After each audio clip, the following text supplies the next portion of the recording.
It's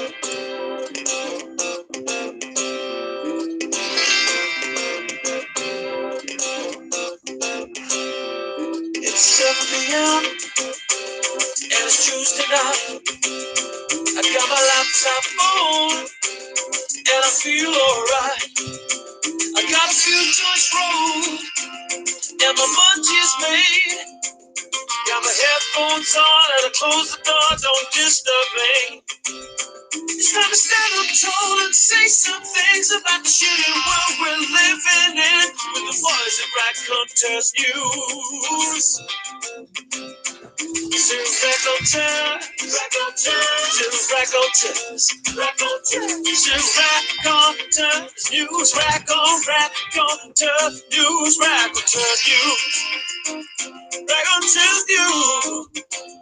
Raconteurs News. Oh yeah.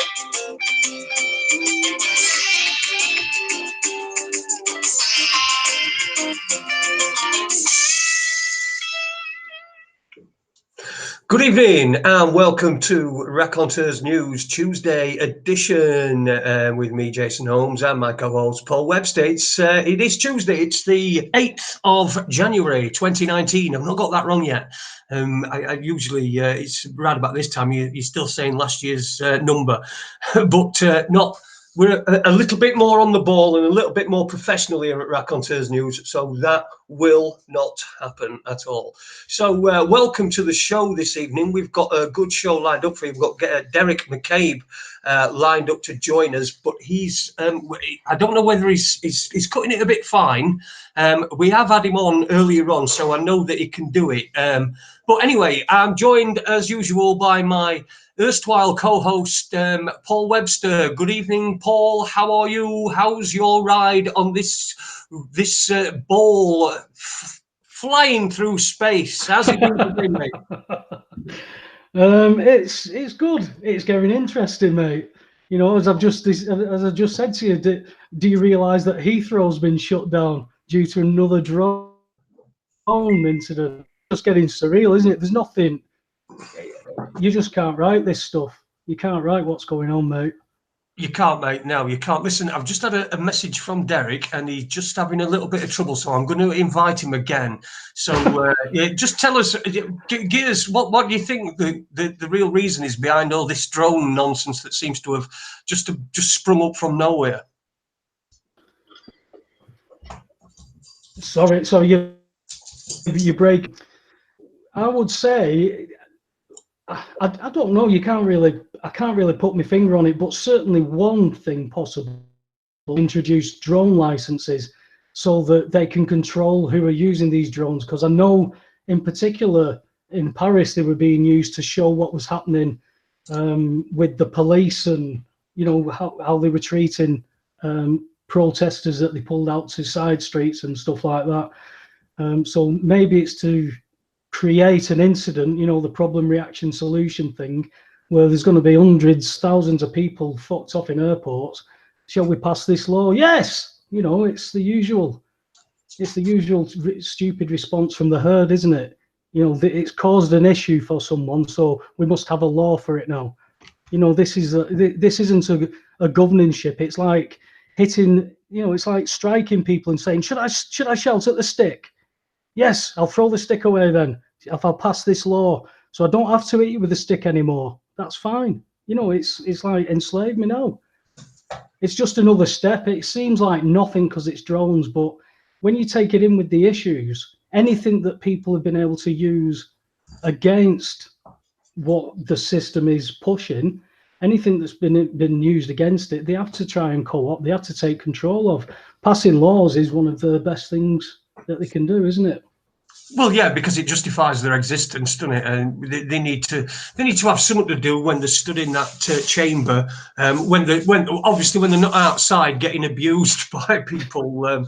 Again, another thing that seems to be orchestrated to me. I mean, yesterday the fact that they were allowing it to happen, that really made me a little bit suspicious. You would have thought that they'd gone somewhere else, and it wasn't just Sky, was it? It was the BBC as well. And this Anna woman's been called a Nazi and a fascist again. So it's interesting times we're living in. But you know, all these things seem geared, and they made such a big fuss of.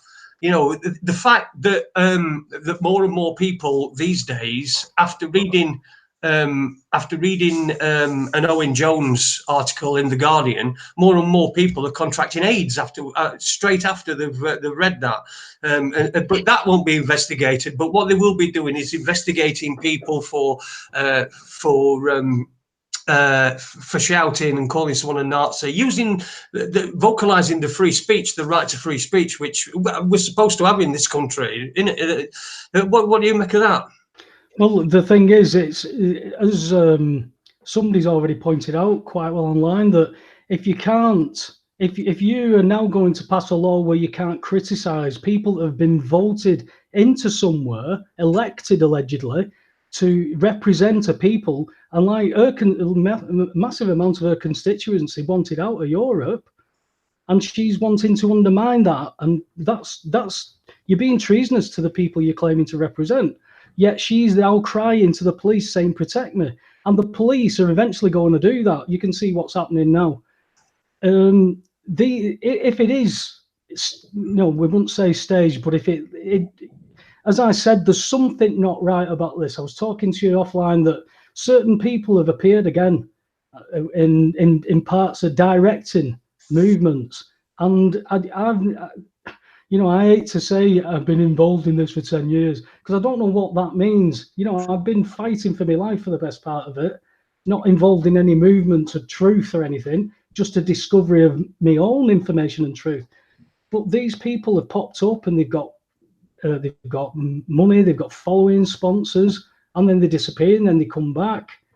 And you've got to start asking questions. What is happening there?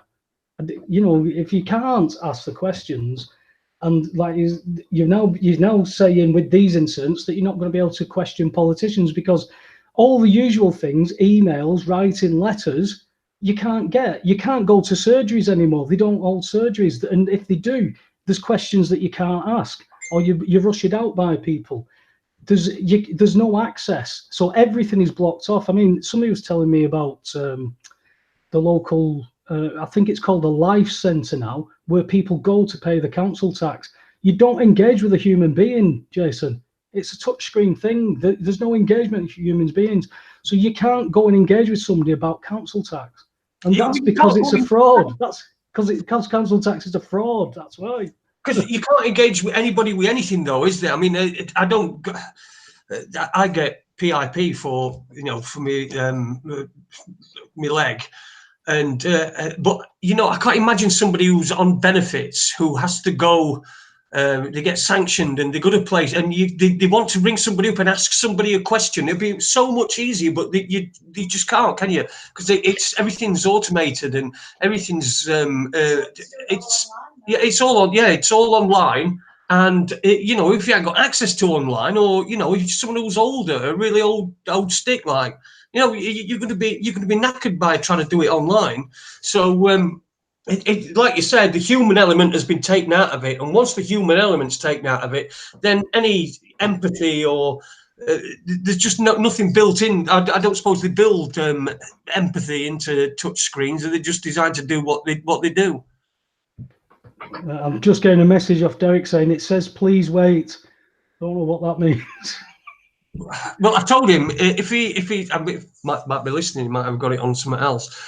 But if he closes Chrome and then opens it up again and then puts the link into the address bar, it should do it. It should do it. That's the key, is that once you've done, because he's been in once. Yeah. Once you've been in, it won't let you in again until you've closed Chrome down and reopened it again. So it's going to be a bit difficult, but hopefully it'll be very, very soon.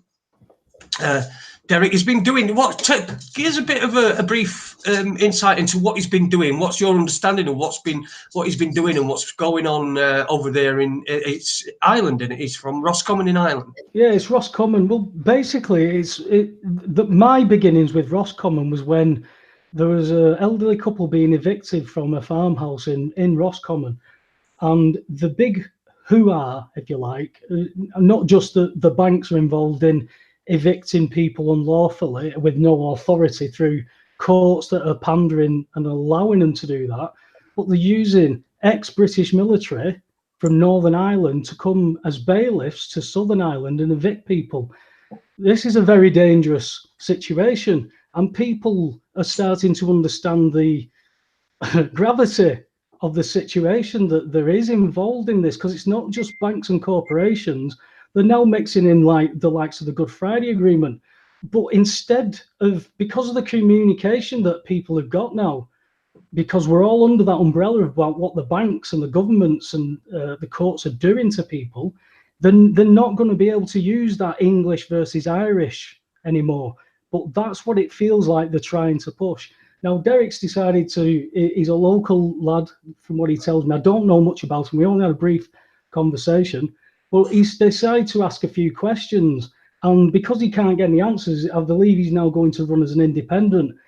But in the realm of asking questions against councils and stuff, he's now getting apparent death threats. So he wants to come on. And I don't know if you noticed, there was a comment that was left on the Raconteurs News page under the advertisement for this, which because we don't have any secrets with any guests. There's no guests that will ever get hijacked on here. And he saw the comment, thanked us for showing it to him, and he says, I'll come and address that. That's no issue. And I won't go into any further to that until Derek wants to go into it. But I understand that you understand it as well, that when you start to talk about certain things, when you start getting shit, you're onto something. You're onto something. Yeah. I'm just trying. It said that it says I'm about to join Hangout live on air, so I've told him to click OK and do. It's sometimes this is it's a good medium, and everyone can see our beautiful faces and our perfectly developed bodies. But it can sometimes, for some people, because you've got to use Chrome, it can be quite difficult. It can be quite difficult to get on. But yeah, it sounds like an interesting chap. I just hope he's going to get on in any second. And then it'll be able to tell us about what he's been doing. But yeah, you say he's not been at it very long, but he's getting death threats and stuff already. He said a couple of months. He said just 2 or 3 months since this, like the farmhouse thing started to kick off, because he saw what was being done to these people, and he just decided to ask questions, and he was basically told where to go. And, it comes down, if this is happening in his local community, pound to a pinch of shit, it's happening into your local community as well. I know it's happened in my local community. I was one of them. So it can happen to me, it can happen to you, it can happen to somebody who's worth 800 billion, it can happen to somebody who's been working at the post office for 50 years and they've missed 3 payments. It can happen to anybody because they are in the mode of collecting property and revenue. Agenda 21, 2030, it's all in those documents. You can get all the documents dumbed down to like a 10-minute, 20-minute video online, and it'll tell you what they want and what they're doing. There's no secret. Derek's saying, did you see the notification? He clicked on OK. Clicked on OK. Did he give access to his microphone and his camera? I just can't understand how he's not. Here we go. Right, okay. It says it's got the video on him, and he's saying, "Please wait, I'm about to join live." You'll be here any minute now. Do you know what? I blame Andy, me. I do as well, because if Andy was still here, You He know, could have then sorted all this out while we were chatting shit. he would have just had that little thing at top. That little gear. That little cog, yeah, at top. He would have had that.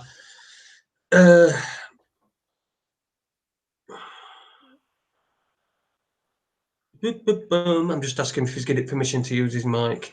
But he says he can see check the driver on the mic. The what? Sorry. Just check the driver on the mic that he's got the right mic set up, because sometimes it goes to default. On earlier on. That's the thing. He were on earlier on. If it had not buggered off, if it had just muted his mic and turned his camera off, and it's no problem. He would have been here. He would have just unmuted his mic and turned his camera on, and we'd have been able to see him. So hopefully we're going to be able to get him on. For God's sake, you don't want 2 nights from me and you. Oh, here we go. Yes. No Derek. way, is he here? He's here. Derek. I can't see him. Hi. Hello there. Whoa. At last. Woohoo, you. Technology. Eat my shorts. Listen, before we get started, I'll do it later on anyway. But look, you two, you're listening to Raconteurs News. It's took us 17 minutes, but we've finally got our guest on, which is a lot better than we did last night, because we ended up listening to just me and Paul talking nonsense all night. But Derek McCabe has joined us. Derek, how are you, mate? How did you find it? Did you? What? Why so long? Thanks for having me on. No, it's good to have it working. You wouldn't know how difficult it is to be using it. But no, we got it going anyway. Excellent. Well, it's great to have you with us. But Webby, why don't you lead from here? You lead from here because you booked the guy. You wanted it's more your stuff than it is my stuff, because all I ever. Anyway, go on. Well, normally you talk about your bowels normally, Jason. I've given a bit of background to what has happened to you, as a bit of a flashbang.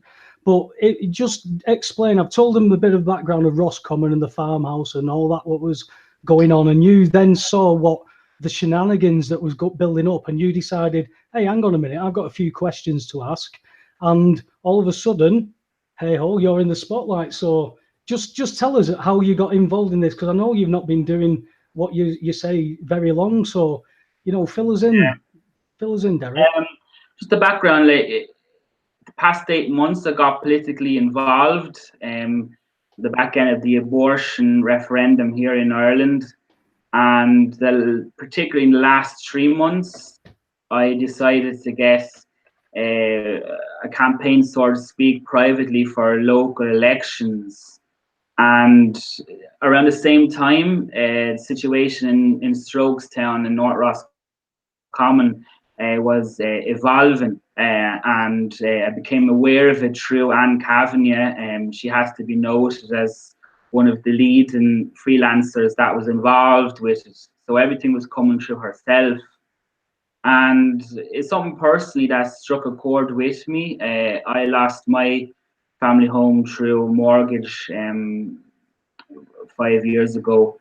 And, given the history, circumstances surrounding over 100,000 at that time were in mortgage arrears, and the incident itself, where the family were physically removed by a UVP and UDA affiliated thugs working on behalf of KBC third party. It was shocking, and a young man like myself, 29, family man. Sorry, Derek. Just for the listeners, can you explain what the acronyms were?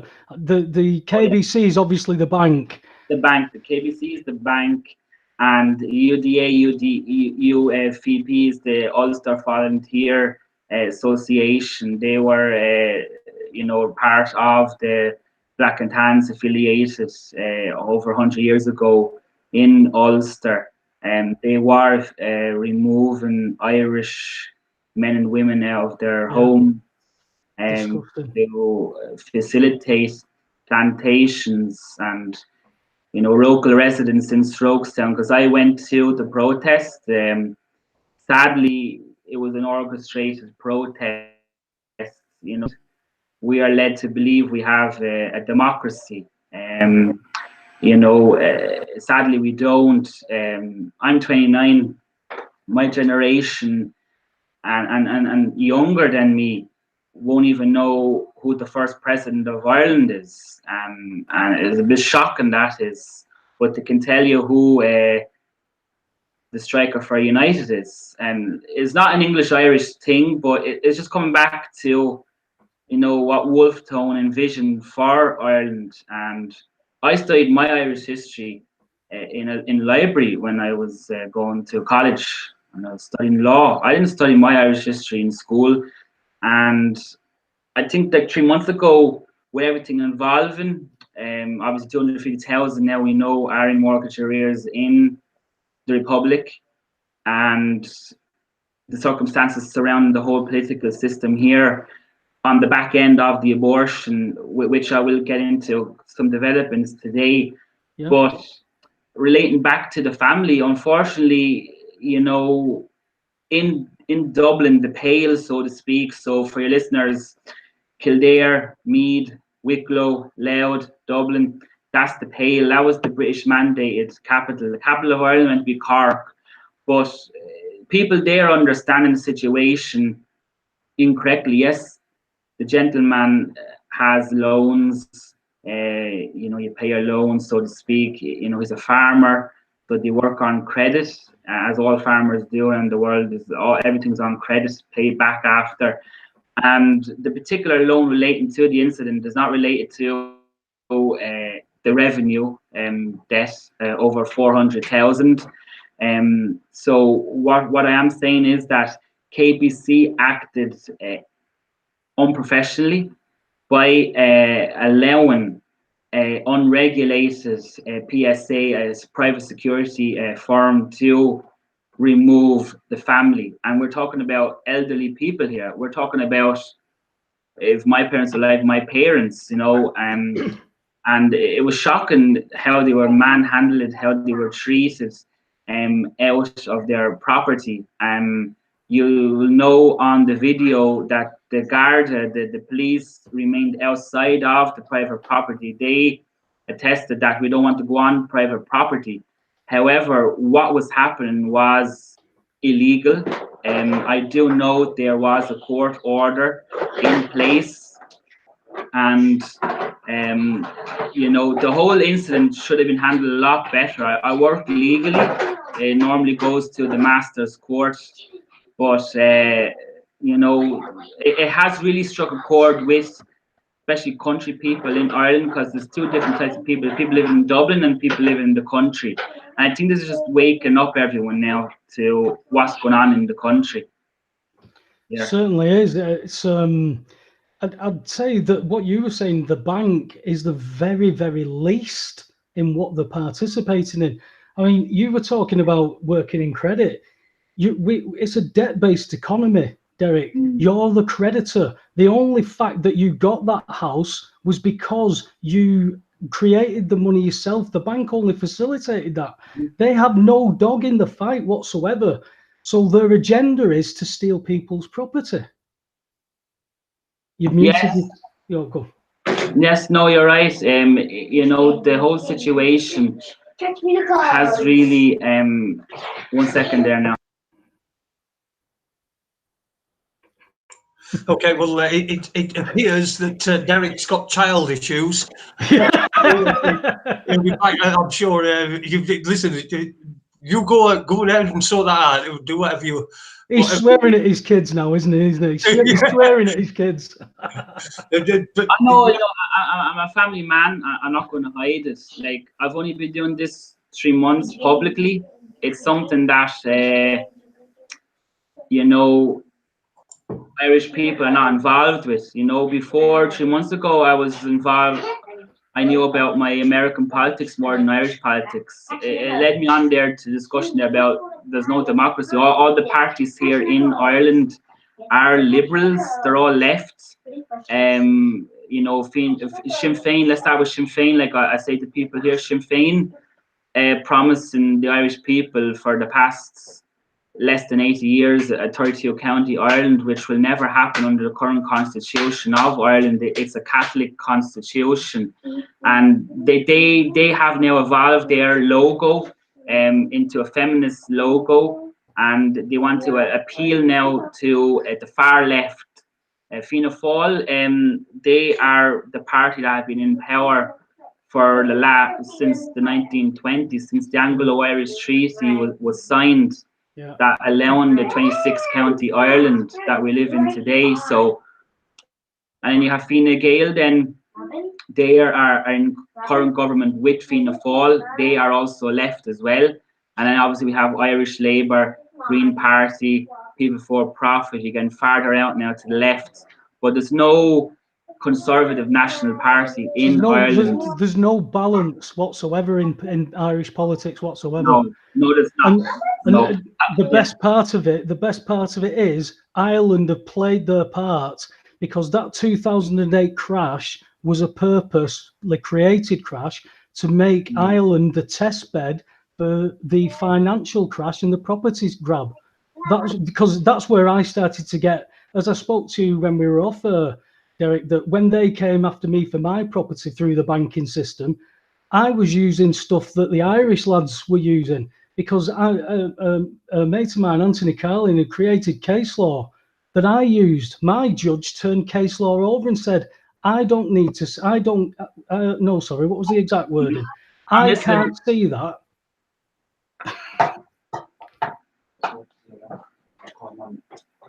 There we go. It looks like we've still got toddler problems. Toddler problems by the sounds of it. I know. I have 4 children, but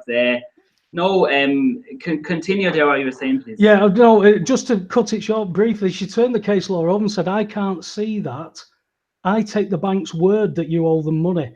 Now, in that pretense, Derek, I can take you to court tomorrow and tell the judge that you owe me 10 grand, and the judge is just going to say, Derek, pay him. I believe him. No, that's not how it works. But when banks are involved, it does. And it didn't matter what I was doing, Derek. That's why it's pleasing. I mean, you're 29 and you're waking up to this. You've always known.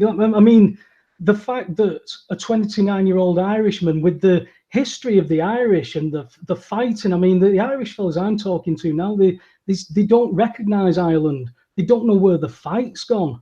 You know, they're just accepting everything, and it's going to shit. And that's where everything is going to go, unless at local level, like yourself, somebody puts their head above the parapet.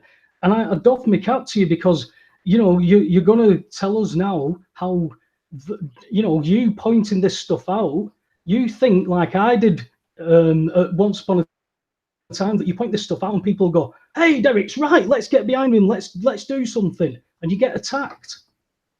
And that shows you're on target.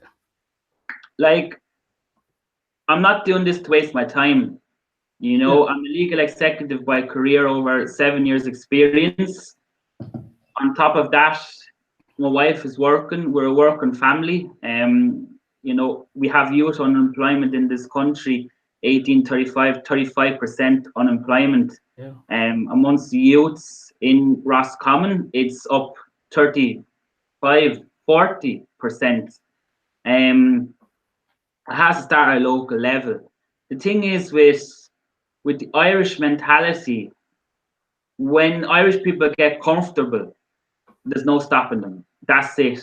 You know, we can close the chapter on that book and move on to another issue.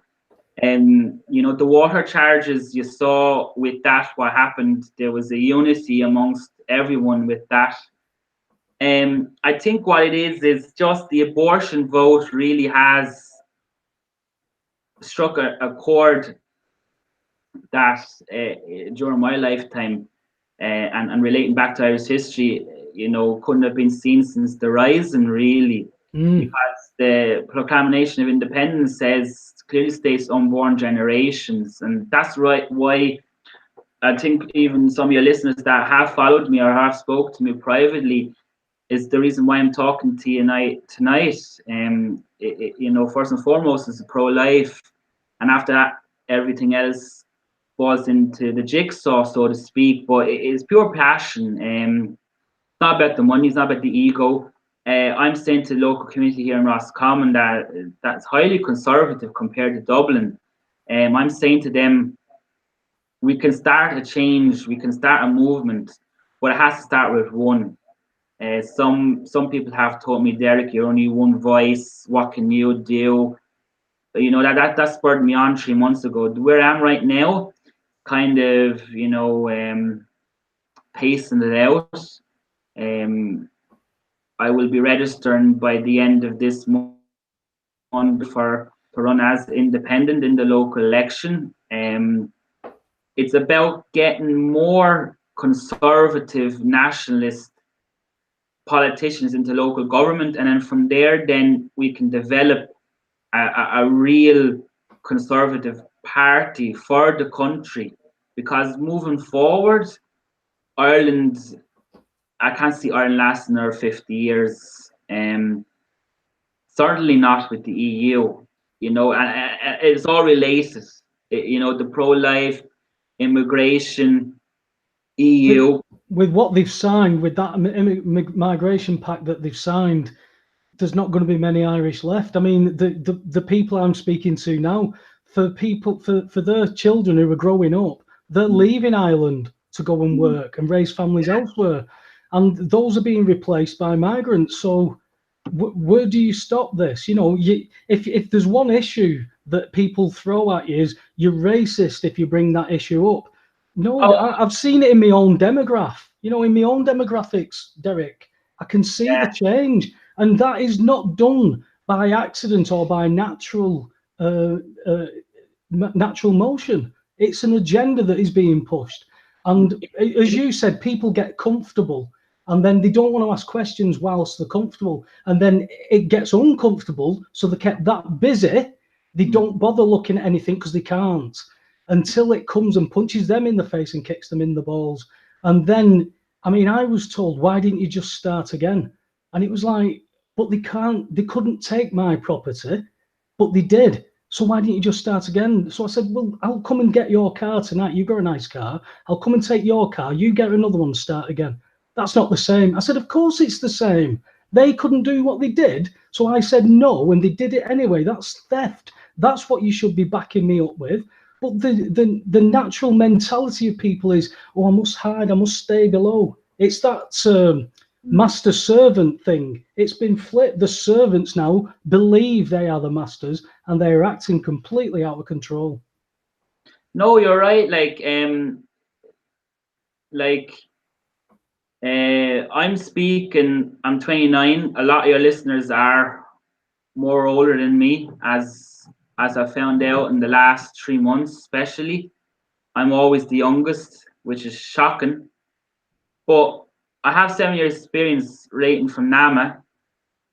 NAMA is the National Assets Management Agency on behalf of the Irish government, repossessing properties and buildings. I also worked with Department of Justice, INIS, Immigration, Naturalisation, Immigration Services, and TUSLA, Child Family Agency, relating to, you know, family matters relating to families relating to alcoholic abuse or drug abuse. But if I touch on direct provision in Ireland, the UN Migration Pact, America didn't sign it, and Israel didn't sign it. Australia didn't sign it, and another 12 countries didn't sign it, but Ireland did. You know, we're the country that, how can I put it, keeps on taking. You know what I mean? But when I was in America, when I was in Africa, when I was in Spain, obviously I've been in Manchester, the first thing that comes to people's minds when they hear I'm Irish is keep the bar open 24 hours. It's population replacement. Now, some people will say to me, you have this Paddy on now, he's a bit racist. Well, I know my history. And I'm saying it, that Ireland is the Africa of Europe, right? We were the slaves. I say yes, you'll see my wife is African. Why I'm saying to your listeners, she didn't come here in a boat. I mean, fantastic to say that. She came here the legally way. Father-in-law's been working for the past 25 years here. And when the mother-in-law came, she studied English, got her computing degree, and accident occurred with her. She couldn't. But that's the type of people any country will want. Of course. But the people I'm talking about, they're here now, and they want to increase their weekly allowance in the direct provision. So direct provision in Ireland is kind of like, how can I put it, a refugee camp environment. They come over through the UN refugee programmed refugee camps. I want to make your listeners understand there's no such thing as refugees no more. They're programmed refugees. So let me give you an example here how it happens. So I'm living in Syria. Alibaba is going to get a bus organized for me, and I'm going to go to Yemen. I'm in Yemen now. I'm going to go to the UN refugee camp there, see the soldiers there, sign some documentation, have malaria checks, health checks, and I'm waiting in line. When I come up, I'm talking to maybe Hala or Hawa, and they're going to say to me, right, Alibaba, we're going to send you now to Ireland. And I'm going to say, I don't know nothing about that country. So they're going to be taught Irish history in Yemen, in the program refugee camps.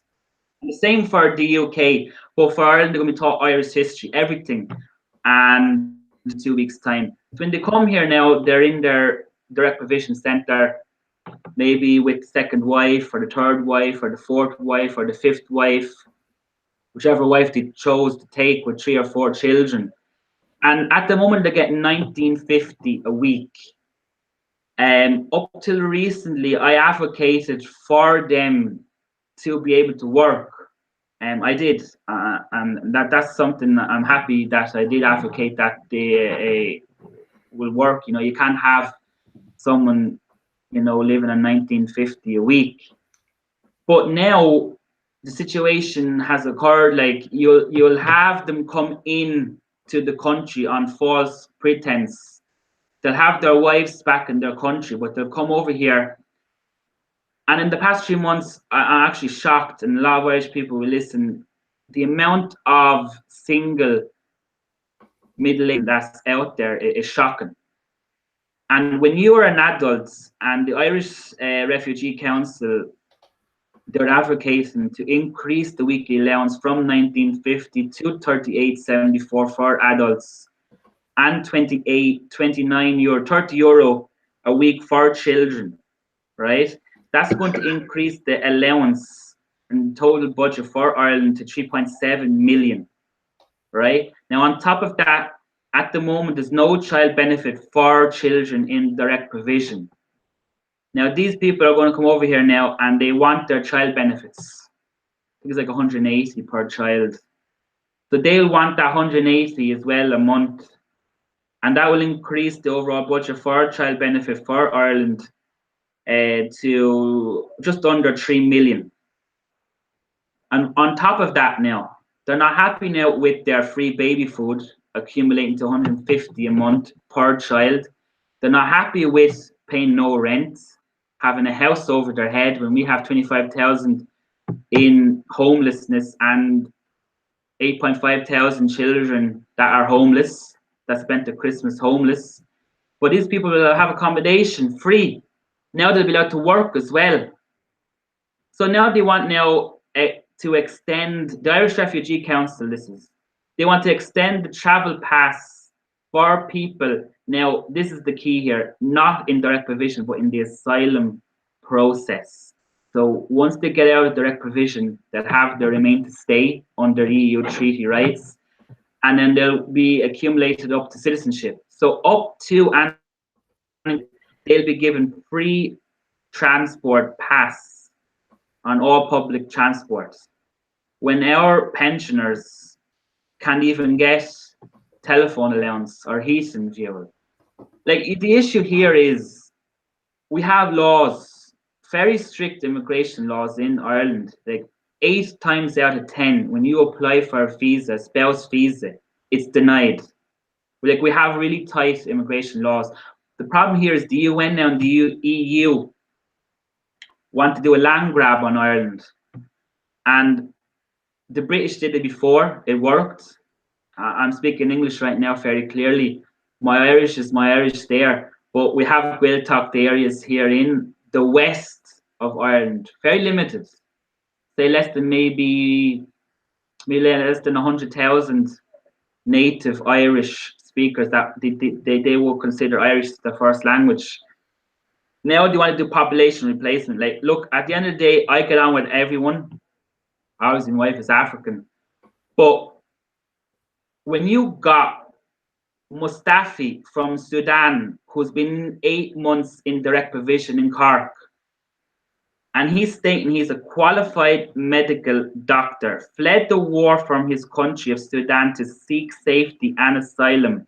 I'm in Ireland 8 months, and for me, it's a very good place. For the first time since I left home, I feel secure and safe. Irish people listen to you. They chat with you as a human being. That's all nice and dandy. But he's only here 8 months, right? Now, I'm not attacking someone's education for the university they studied in. But if you're going to University of Sudan and you're studying to be a doctor, and you got an Irish that's studying to be a doctor in Trinity College in Ireland, that you have to ask questions. You know what I mean? Like,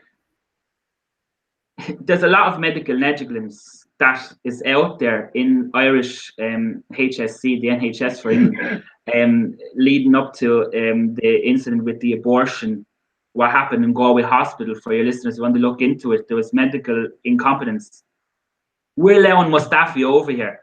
Now, Mustafi is advocating to get his papers. Came over like that on the back end. But when I type in on my Windows 95 computer, and I type in, is Sudan a safe country?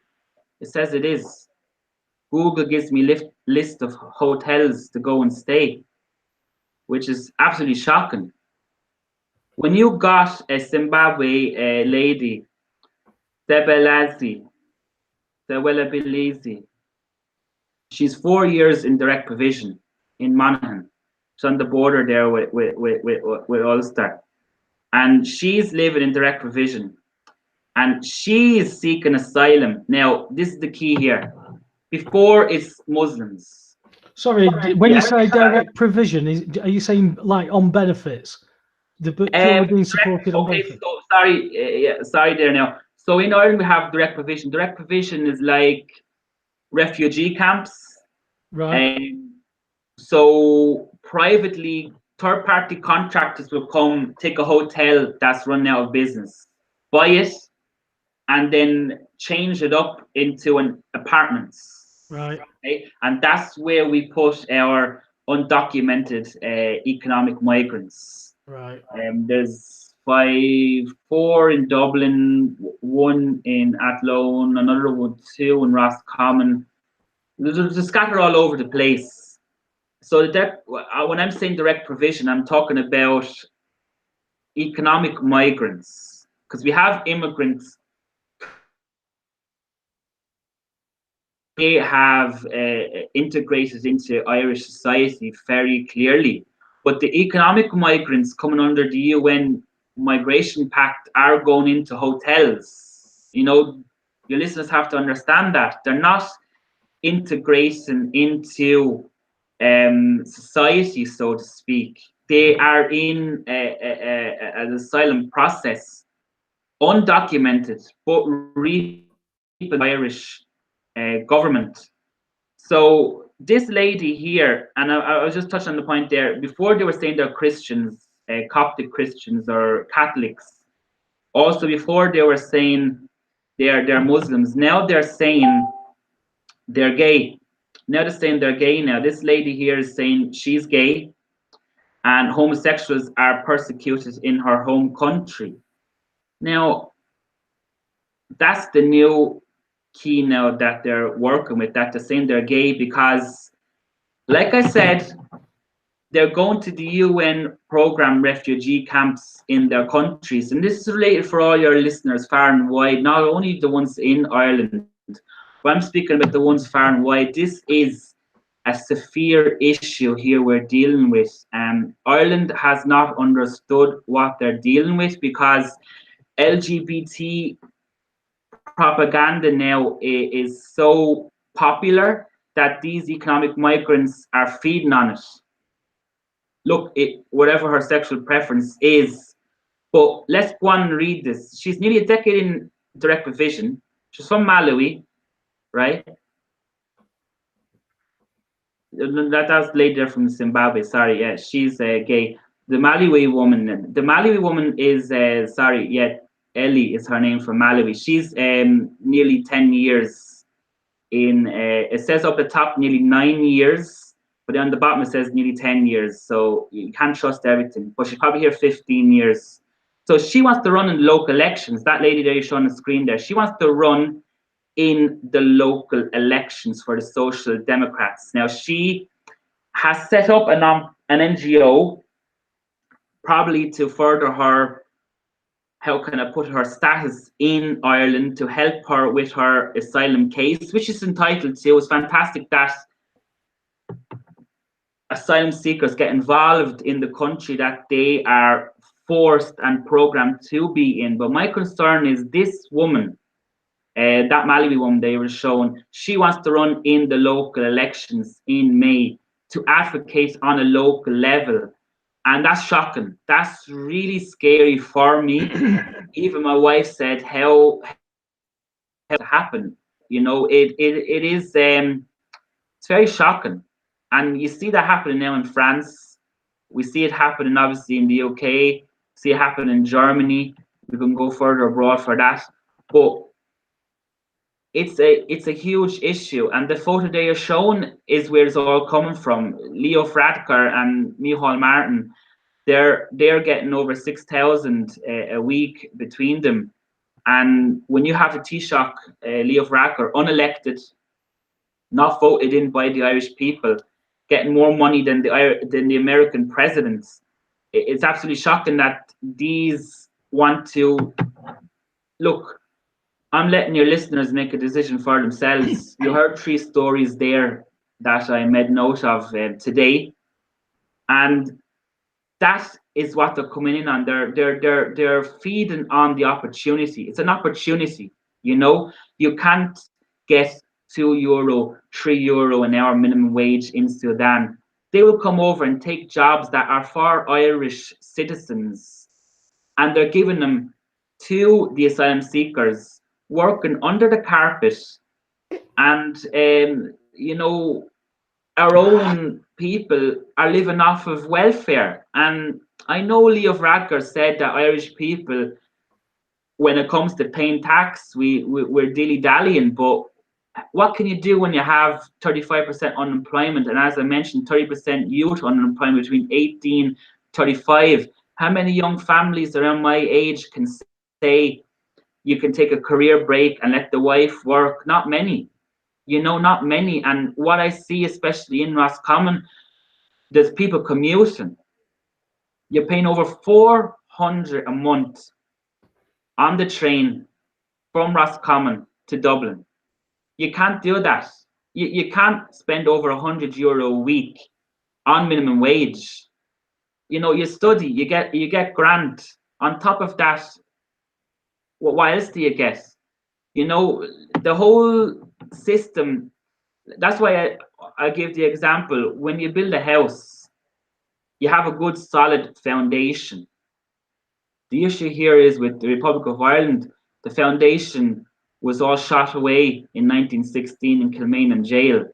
And then the Sinn Féin nationalists hijacked the movement. And we're in the country we're in now today, a British mandated Anglo-Irish treaty country. And that's where all the issues relate to. This is just immigration. Let's talk about. It's because you was always going. You was designed to be this testbed for the EU. You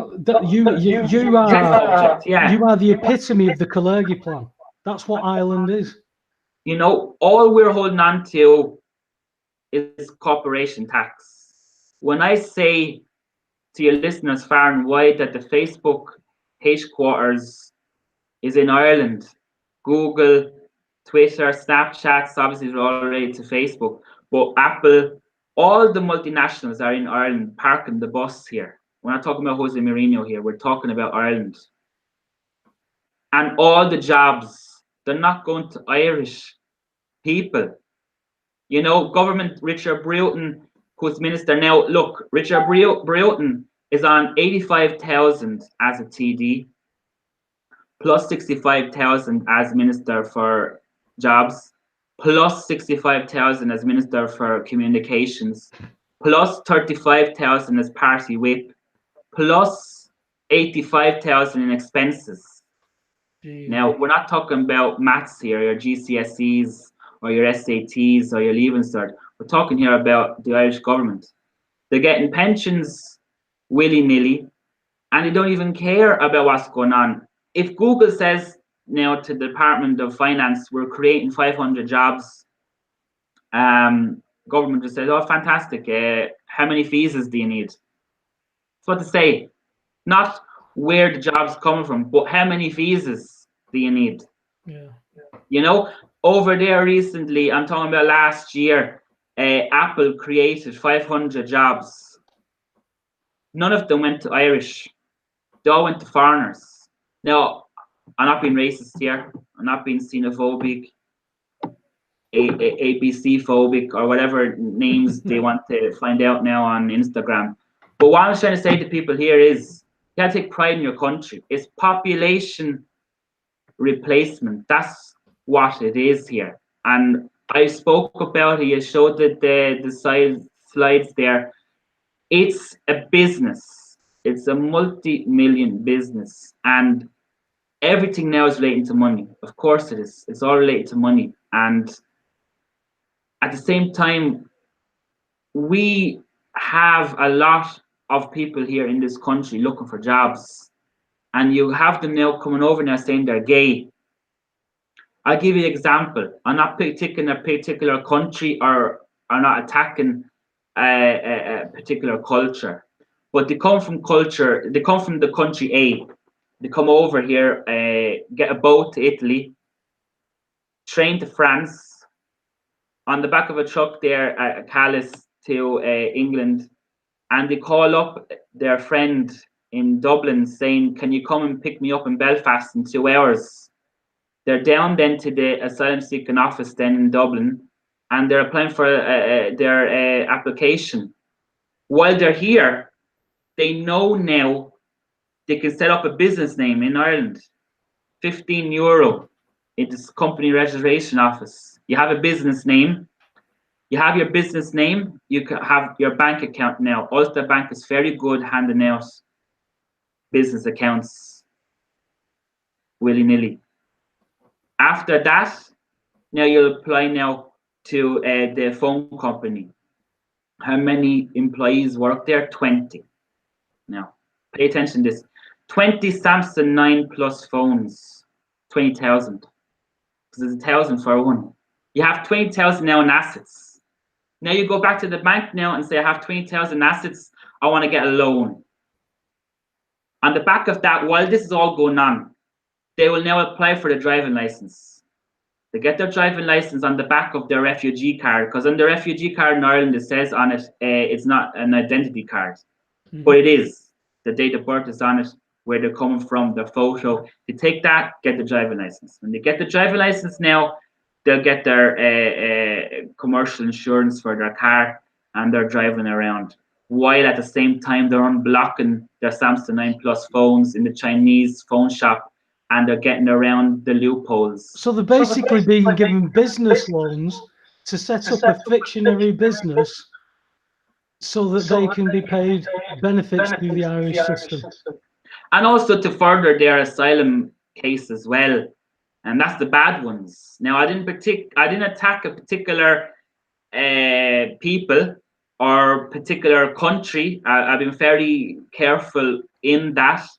Like I said, I'm not attacking anyone here. My wife is African, and But it's whatever country, whoever's coming in under that program. It doesn't matter if they're coming in from Switzerland or Sweden. If they're coming in under that program, then there's an agenda. Yeah, that's the point to it. There's a definite agenda. For example, I'm from Syria, you're from Iraq, and you're in Yemen. I come to you and I say, Hassan, I'm coming to Ireland. Can you tell me about Ireland? And you say to me, oh, I was to Ireland 2 years ago. And I say, oh, Hassan, tell me about it. And you'll tell me now everything. Because they will find out one way. They will either find out in the UN program refugee camps, or they will find out when they come here. Now, I'm not attacking immigrants. I'm attacking the bad ones. I'm attacking the bad ones that want to play the system, to take advantage of our way of life. And if you're not happy with it, then you can get your first class plane back with Michael O'Leary, and he can send you back to Syria. Because as far as I'm concerned, the American president declared in the past few weeks that he's taking the troops out of Syria, right? And you have President Assad saying he wants all the Syrian men back because their husbands left them. Their husbands all left them. There's no war now in Syria. I think at this moment in time, there's no war in the world. And what I mean by war, I mean legally binding war. Obviously, Israel's situation is Israel's situation. That's there to the end of time. But there's no war on at the moment. And for the UN Migration Pact to be legal, it's actually illegal. It's not a human right to be an economic migrant. It's not when it was a plan formulated in the 1920s, 30s. No. This has been a long time coming, this, Derek. And for you to actually, at your age, to see it, because it's happening right in your neighbourhood, it's not something that's happening on TV or on the internet that isn't impinging. I was speaking last night on the show about, I've seen my town, which was once one of the wealthiest towns in the country, is now anybody who lives here, most of them do not work here. They work out of town and live here because it's still a decent cost of living. But the area where I'm living at the moment, if somebody said to my generation 30 years ago that it would be known as Little Romania, people would have laughed, because it had its own culture. It had its own language, Derek. Like you're talking about a language that only maybe 100,000 people still speak, which is a Gaelic original Irish language. We had a language of our own called Leith, which was a pit talking language. And instead of saying "have you got a headache," people would say "ask it Jedwach." Now, people wouldn't know what that meant unless they grew up in that generation. Nobody understands that now. Did he understand? We've got it here, mate. We've got it here with his own language. Listen, Derek, we're about an hour, so we're going to just take a little break. So if you need to go and squash some toddlers or get yourself a drink, or you need a comfort break, then this is the time to do it. So you're listening to Raconteurs News. Myself, Paul Webster. I'll put him. Do you know, this is really doing my head in. If anybody knows how I get it so that it keeps going, it goes from one and then to the person that's talking, rather than I'm having to click on every time. Look, I'll click on Webby now. Ready? Here's Webby, and there he is. There you go. See, on everybody. So every time someone starts talking, I'm clicking on them, and it's doing me head in a bit, and I can't work it out, and I daren't really touch a lot of things on here in case I touch something that turns it off, which has happened before, but not on my watch. It was when Andy was in charge of everything. Speaking of which, he's in the chat room tonight as well. So hello to you, Andy. I hope you're enjoying your retirement. Your fault, Andy. It's your fault.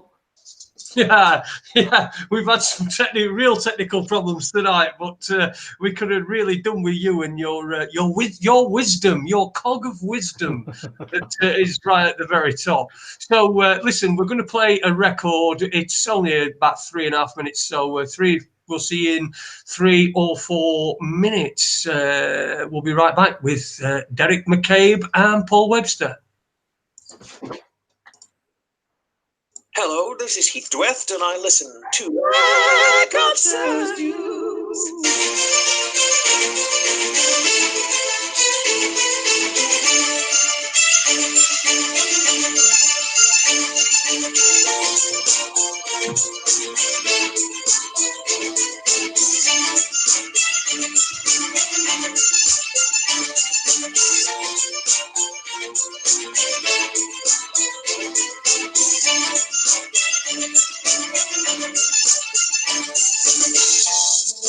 Florence nightingales, not enough robins.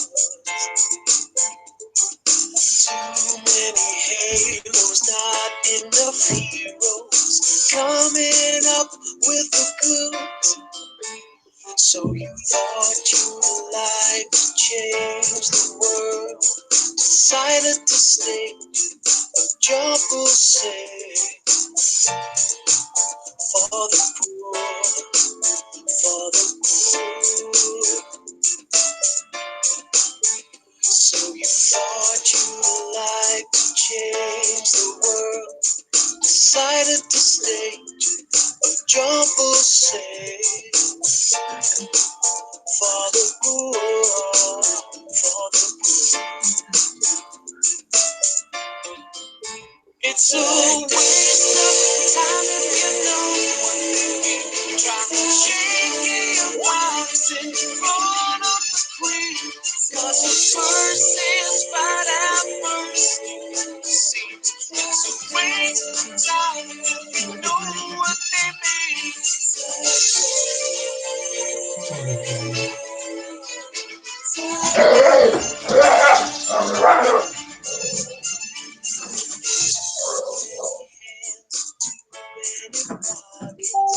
Not enough hands on guns. Too many ready to call it a day before the day starts. So you thought you'd like to see them heal. Got blue beat, stage and appeal for the poor, for the poor. So you thought you'd like to see them heal. Got blue beat, stage and appeal for the poor, for the poor. It's a waste of time if you know what they mean. Try shaking your box in front of the queen. Cause the first is right at first. It's a waste of time if you know what they mean. It's a waste of time if you know what they mean. Try shaking your box in front of the queen. Cause her purse is right at bursting at the seams. It's a waste of time if you know what they mean.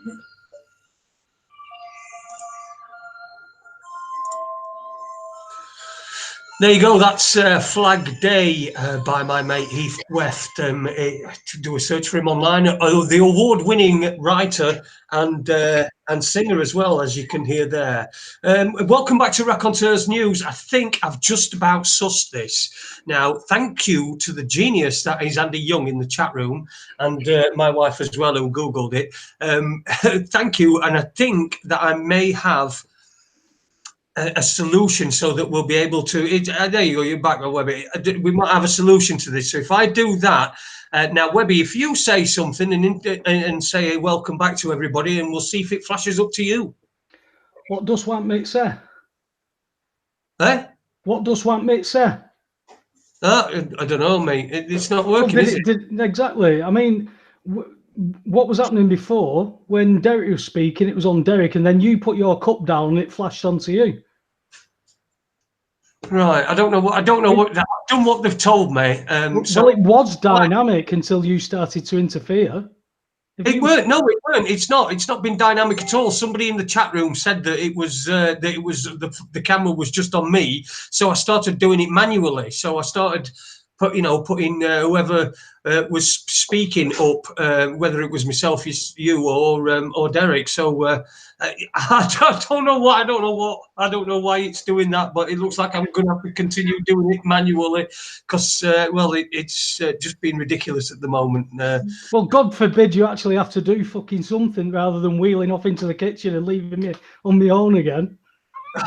Every time I click off you, Webby, I've clicked on you, Webby, and then I click off, and it just comes back to me. I don't know why. I don't know whether it's because I'm the most handsome. I think you can click off, Jason. No, because when I got into talk, it didn't change. All right, clever cloaks. Jesus Christ! Bloody hell, everybody's having domestics. What's going on? Monday morning quarterbacks. Oh, what? Anyway, we've got our guest Derek McCabe with us. He's an activist from over in Ireland. He's not been doing it long, but he's been on the receiving end of a little bit of intimidation and stuff as well. Which I don't know whether you want to get into that in the second hour or where you wanted to go in this second hour. But listen, the floor's yours. It's down to you, pal. Relating to the immigration process, just to finish up with that, I think that we can put that to bed. The UN Migration Pact needs to be an opt-out, and we can look at then securing our immigration process, which needs to be done. And for the immigrant community that are in Ireland, they won't be affected. It's the programme refugees that I'm speaking for. In relation to the death threats, it's horrible situation. My wife warned me starting to get into politics is one thing, but putting yourself out there publicly is another thing. I'm a very private person, and so is my wife. We're private people, and it was relating to the Yellow Fest movement. I fully support a non-political, non-affiliated with any political party. And it came out at the same time that I started to come out into the public domain. I fully supported them. I spoke at one of the rallies when they were looking at in my own opinion, to push down the doors of KBC Bank in Dublin city centre. I saw Reserve Gardaí working there protecting the bank. Reserve Gardaí, albeit, I want to tell you listeners, that's just training Gardaí. They're not full police officers, they're still training. And I just spoke to them, just giving my background. I got attacked verbally, saying we're here for violence. Leading, I was attending the Strokestown protest on the morning. While I was attending, a lad on a motorbike with a balaclava approached the car and blocked me in and came up to the window and said to me, "We don't like effing what you're saying. We know where you're living," which they don't because they think I live in Dublin. "We'll come and effing kill you." And I was shocked because that 5 minutes something could have happened there. And in Ireland, when an incident happens like that, you only get six years, 4 years maximum, 2 years suspended, and the remaining 2 then on probation. So basically, you end up doing 1 year in prison for, thankfully not a death. But I called the guards related with them. Investigations went on. I'm in the clear. My Facebook was taken down for a period as well relating to that, just for my own protection. I attended Strokestown. I went there 15 minutes late, and I touched on it there in the previous hour that it was orchestrated protest by Sinn Féin. A protest doesn't last 1 hour. Bobby, I still went there, and since then, I've gotten more support than I expected from around the local communities, but I'm not getting in my own vicinity. I'm not getting the support where I need it in my local community. I did my public talk there last month and only 1 came, and I was shocked that 1 came. I expected no one to come. I remember Nigel Farage, when he first started, he got 3, and he likes talking about that. It's not someone I look up to. I like what he has achieved with Brexit movement. I think his time in politics is finished. He was only a one agenda man, and fantastic. He did what he did, and he should be commended for it. I feel that the EU is collapsing before us, and no, for the death threat, my wife, and particularly, I won't want to bring her into discussion, but we had a lot of talk. Maybe listeners want to know what's Derek 29 doing. Well, look, after the local elections in May, if more likely I won't get elected, but that's not saying I'm defeated. I'm just talking to 56-year-olds that have been voting for Fianna Fáil, Fine Gael, Sinn Féin throughout the whole family history. Country people are very stubborn, but relating to country people, for every euro litre of milk they produce, 70 cents is going to the EU. They have 30 cents left. How much of that 30 cents per each litre they are keeping? Because if they make 10 litres, they're getting €3. How much of that €3 are they keeping? And that's why farmers are in credit, as you saw with the McGanns and Strokestown. Farming community in Ireland is suffering. We're buying all our produce now outside of the country, and like local communities, you're saying yourself where you're living as well, they're all suffering here in Ireland. Broadband is suffering, local jobs are suffering, and your listeners probably saying, but Derek, what's this related to what you're talking about?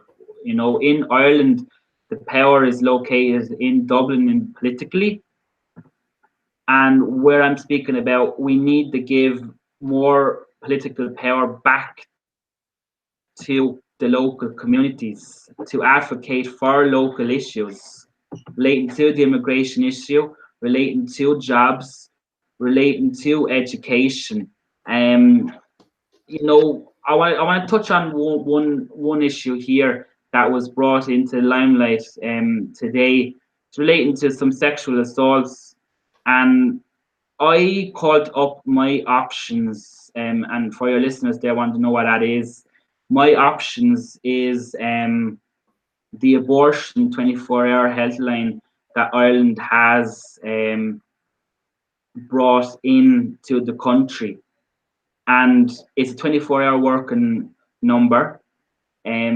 I called up my options there over the weekend, and I pretended that my child, who's 14, is pregnant, and I'm looking at getting a quick solution. That call went viral, and maybe listeners heard of it, but what I found out was shocking. They gave me names and contact numbers for the doctors that will be carrying out abortions.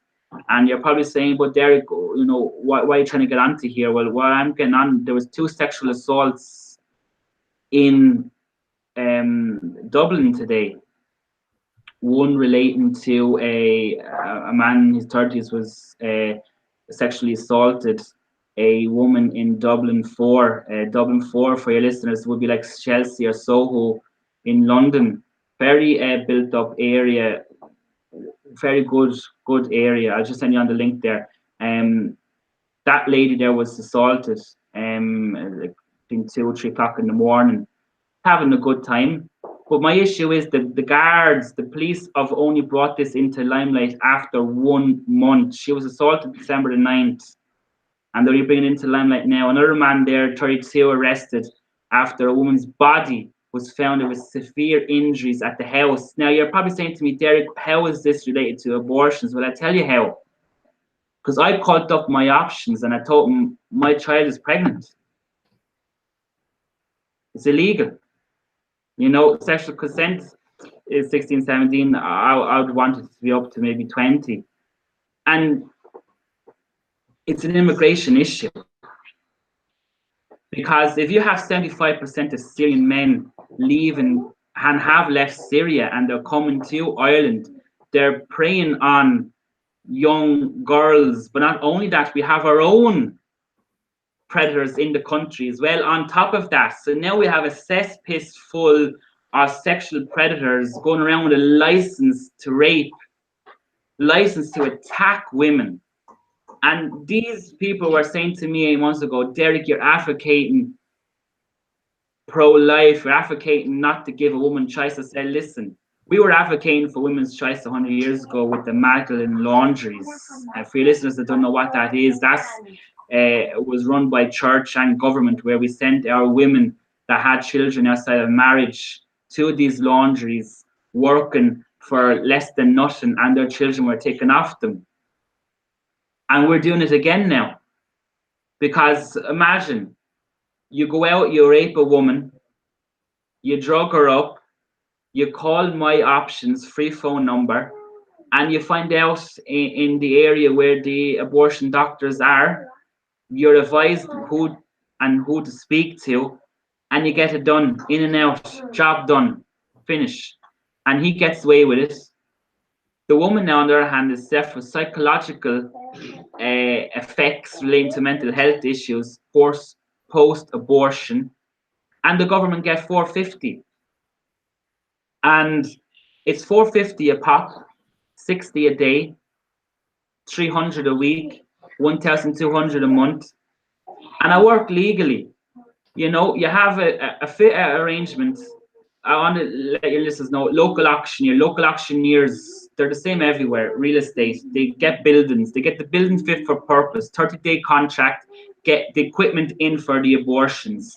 They'll call Santa Cruz in Rio de Janeiro to come over, get medically registered as an Irish practitioner, and get the abortion clinic set up privately. They'll have that set up in a short-term lease on behalf of the local auctioneer, 6-month lease. So if you're making 1,200 abortions per month at $450 a pop on a 6-month contract, that's over a year's worth of rent there you're getting in only a 6-month lease. So my issue here is to the women out there and to the people, men and women, that voted for repealing the 8. You weren't voting for women's choice. I told my local community here in Roscommon, you're voting for not knowing where your children are going to go to the toilet with the LGBT agendas. At the moment, there's a sex education bill. If you just wait 1 second there. Okay. No problem. Sorry there. No, It seems to me, Jason, that all that seems to be linked to a government-led program that seems to be a supply on demand, which creates its own profit. There's no agenda, though. No, it's good job there isn't there?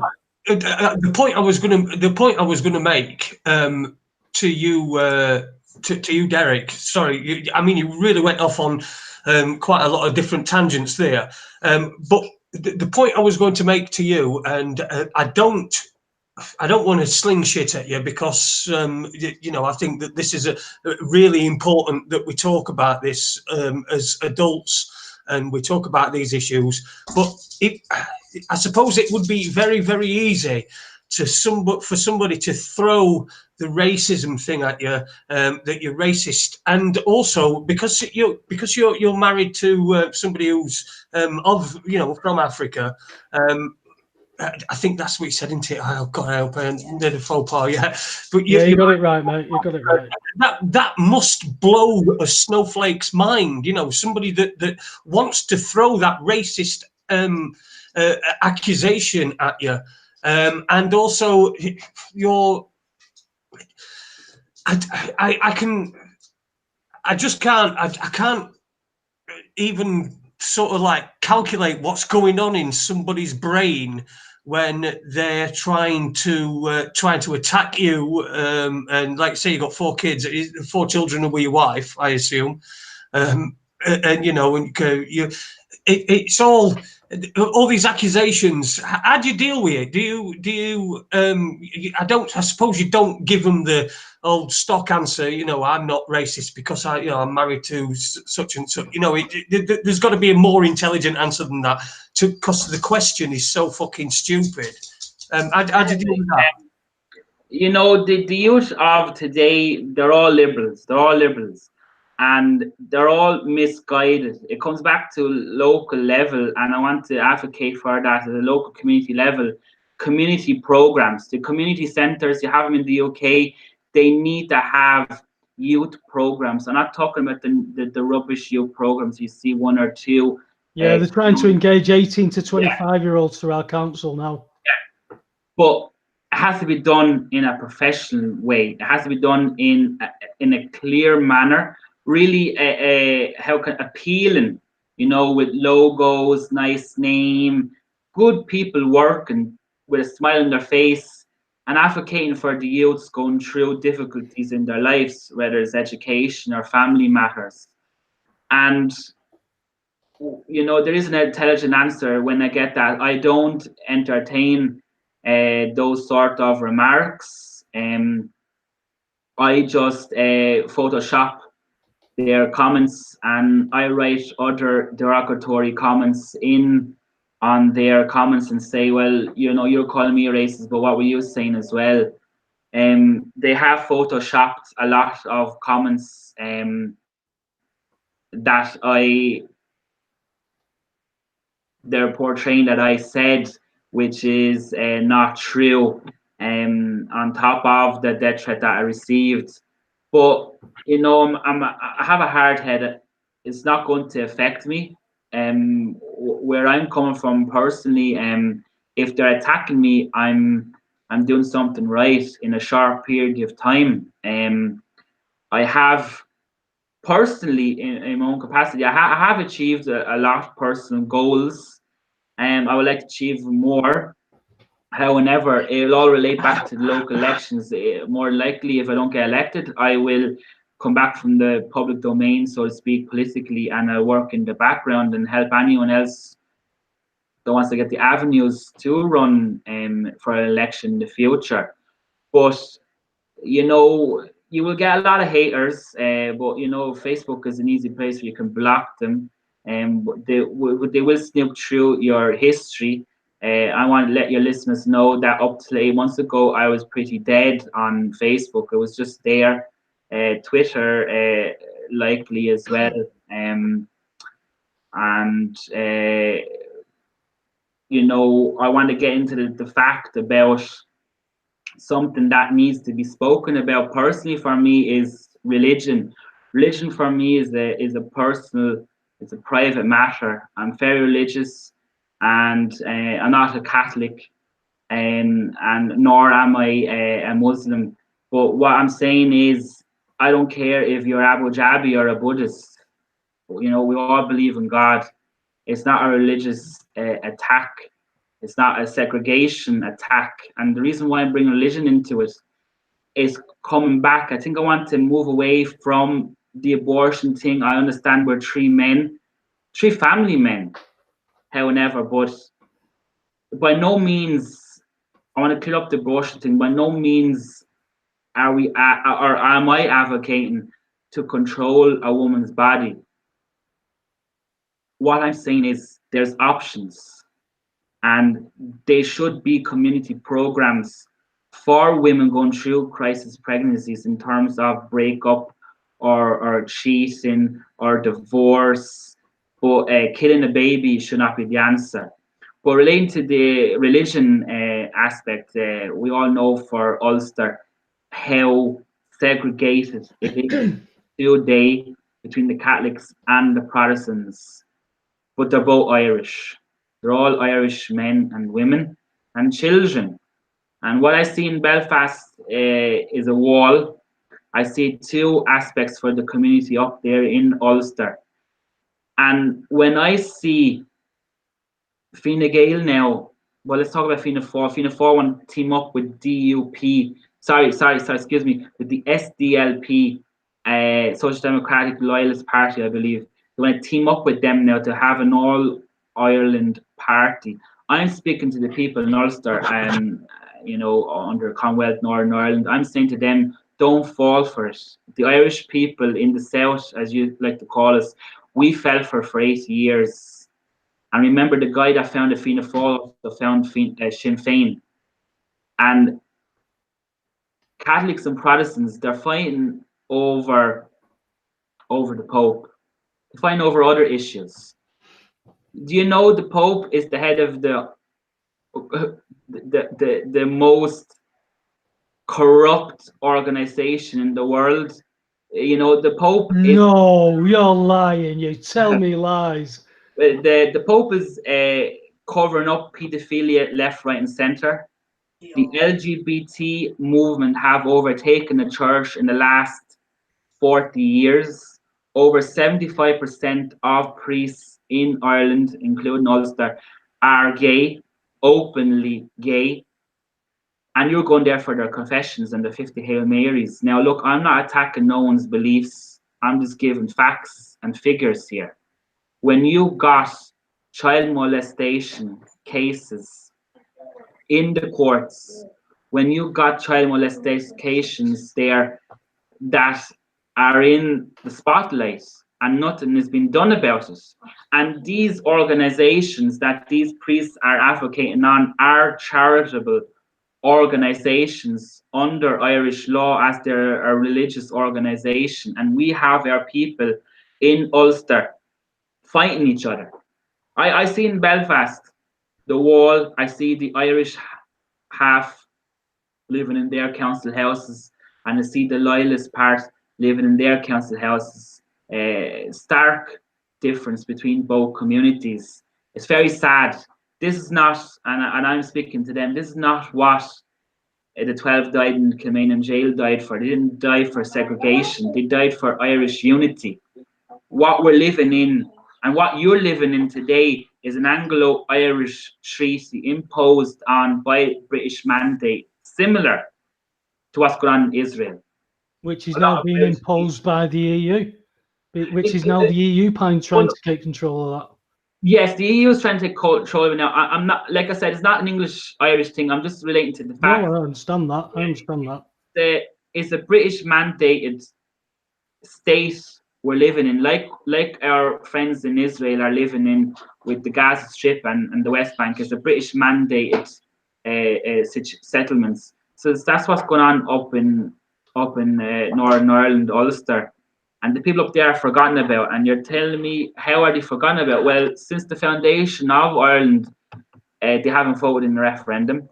Since the foundation of Ireland, they haven't even voted in the local elections, presidential elections. And Leo Varadkar, the Indian-born unelected Taoiseach, is advocating to allow Irish citizens outside of the Republic of Ireland to vote in president elections. Well, I'm telling you, listeners that are not aware of it, all the president does is the same thing what the Queen does in Buckingham Palace.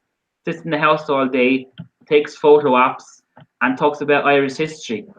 And I'm saying to the community up in Northern Ireland that you have to wake up. Enough with attacking Celtic and Rangers or Coleraine and Ballymena or whatever you're attacking up there, you know, politically. You know, or who's got the best way to the same bloody God? Yeah. Division keeps them under the control.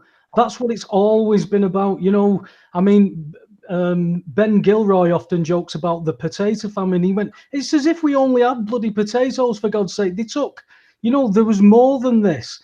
You know, we're meant to talk about slaves as in, oh, look at the poor Afro-American slaves. All them are slaves. Yes, they were, but there was black people selling slaves. There was Jewish people selling slaves.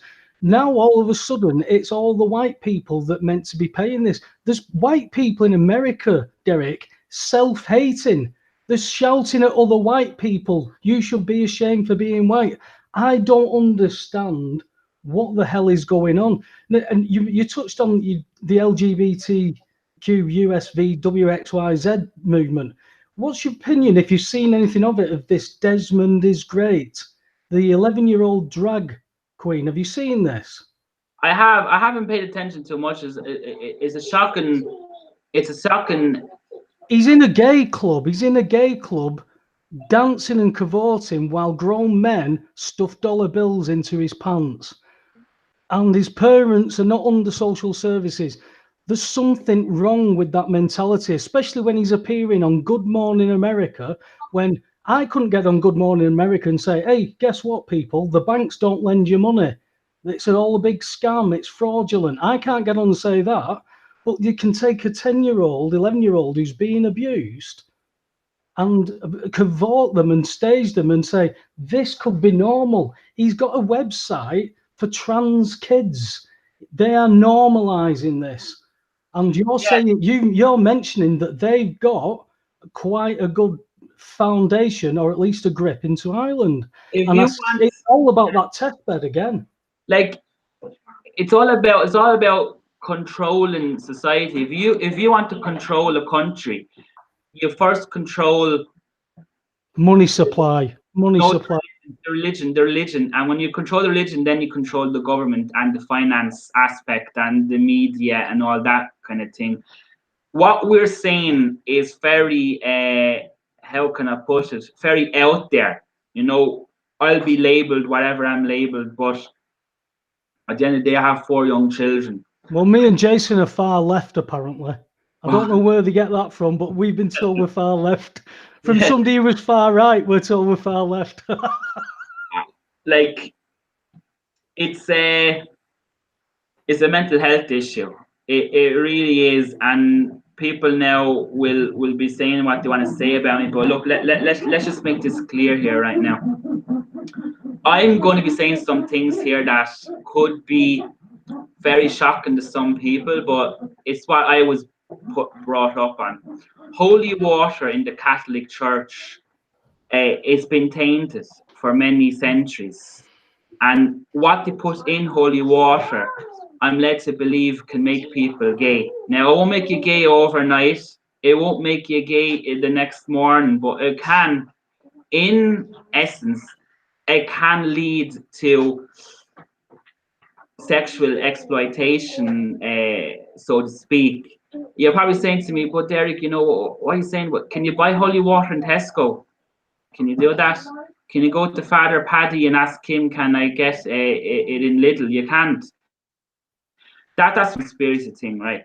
So the LGBT movement, I grew up, there's only gays. And look, when I say Adam and Eve now, they want to shut off now and go off and watch Kardashians. Well, I'm saying, like, look, everyone always asks themselves, what's the basis of life? It's to procreate. It's to procreate. That's what we're made for. We're computers. We're the most complex system in the world, and even we don't understand that yet. We want to fashion babies, but we'll never be able to.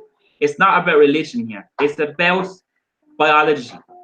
And when you got a grown man, in this case a child, saying they're not a boy now, they're a girl, and they're going to the strip club doing what they're doing, it's mental health issues. That child should be brought to mental health hospital. But that's been normalized in mainstream. He's on Good Morning America. They interviewed him. That's what they want. They want to make mental health issues the norm. They want to make transgender, transmortification, transformers the normal now. You know, there's 2 genders. When I'm speaking to you today, there's 57 genders. And let me give one thing to your listeners: pangender. Okay, what's pangender? You know, you're not a panda, all right? Pangender. You're a man today or a boy today. Tomorrow now you wake up, you're a girl. Maybe later on in the afternoon, you want to go football training, you're a boy again. So is this chopping and chaining psychologically, saying you're this and that? This is very serious for your listeners to understand. It's not about being free or having love, so to speak. I'm saying to your listeners, in 10 years' time, when the next Pope comes, do they know when the next Pope comes for the Catholic Church? And I'm not attacking Catholic Church, but I do want to let your listeners know that gays will be allowed to marry in the church, because the Catholic Church, as is, it won't last another 20 years the way it is. They're getting attacked left, right, and center. and they need the support. So who's the support system now? Is the LGBT movement. That's the support system. When you got priests that you look up to, and I'm talking to the people in Ulster as well, Northern Ireland, when you got priests that you go to, you pray with, when they didn't come out and advocate against the abortion, when they didn't come out and advocate for abuse in the home, domestic violence, for women's rights, they're sitting on their 150,000 tax-free wages per year, on top of that expenses, and on top of that money from the Vatican. It's a pedophilia ring we're dealing with here. They want to have women priests now in the Catholic Church, and we have seen the movements with the Irish government already have introducing women into it. I'm not a sexist. If women want to do mass, they're free to do it. As far as I'm concerned, a man was never taught by God to abstain from sex. When you have men, grown men, old men, that are not allowed, for their God not allowed to have sex, well, they're going to prey on now the innocent children. And if your listeners in Northern Ireland listen to this, they're probably thinking to themselves, Jesus, what are we fighting over? It's, you know, it's a fabricated division in Northern Ireland we have today, and it has to be addressed. And the reason why I wanted to bring this into discussion is because of Brexit. Brexit is going to happen. The EU, they're up in arms now. Juncker is half drunk on the piss. Half drunk? Half drunk? You could say he must have been asleep then. He was completely drunk now, he'd be on the floor.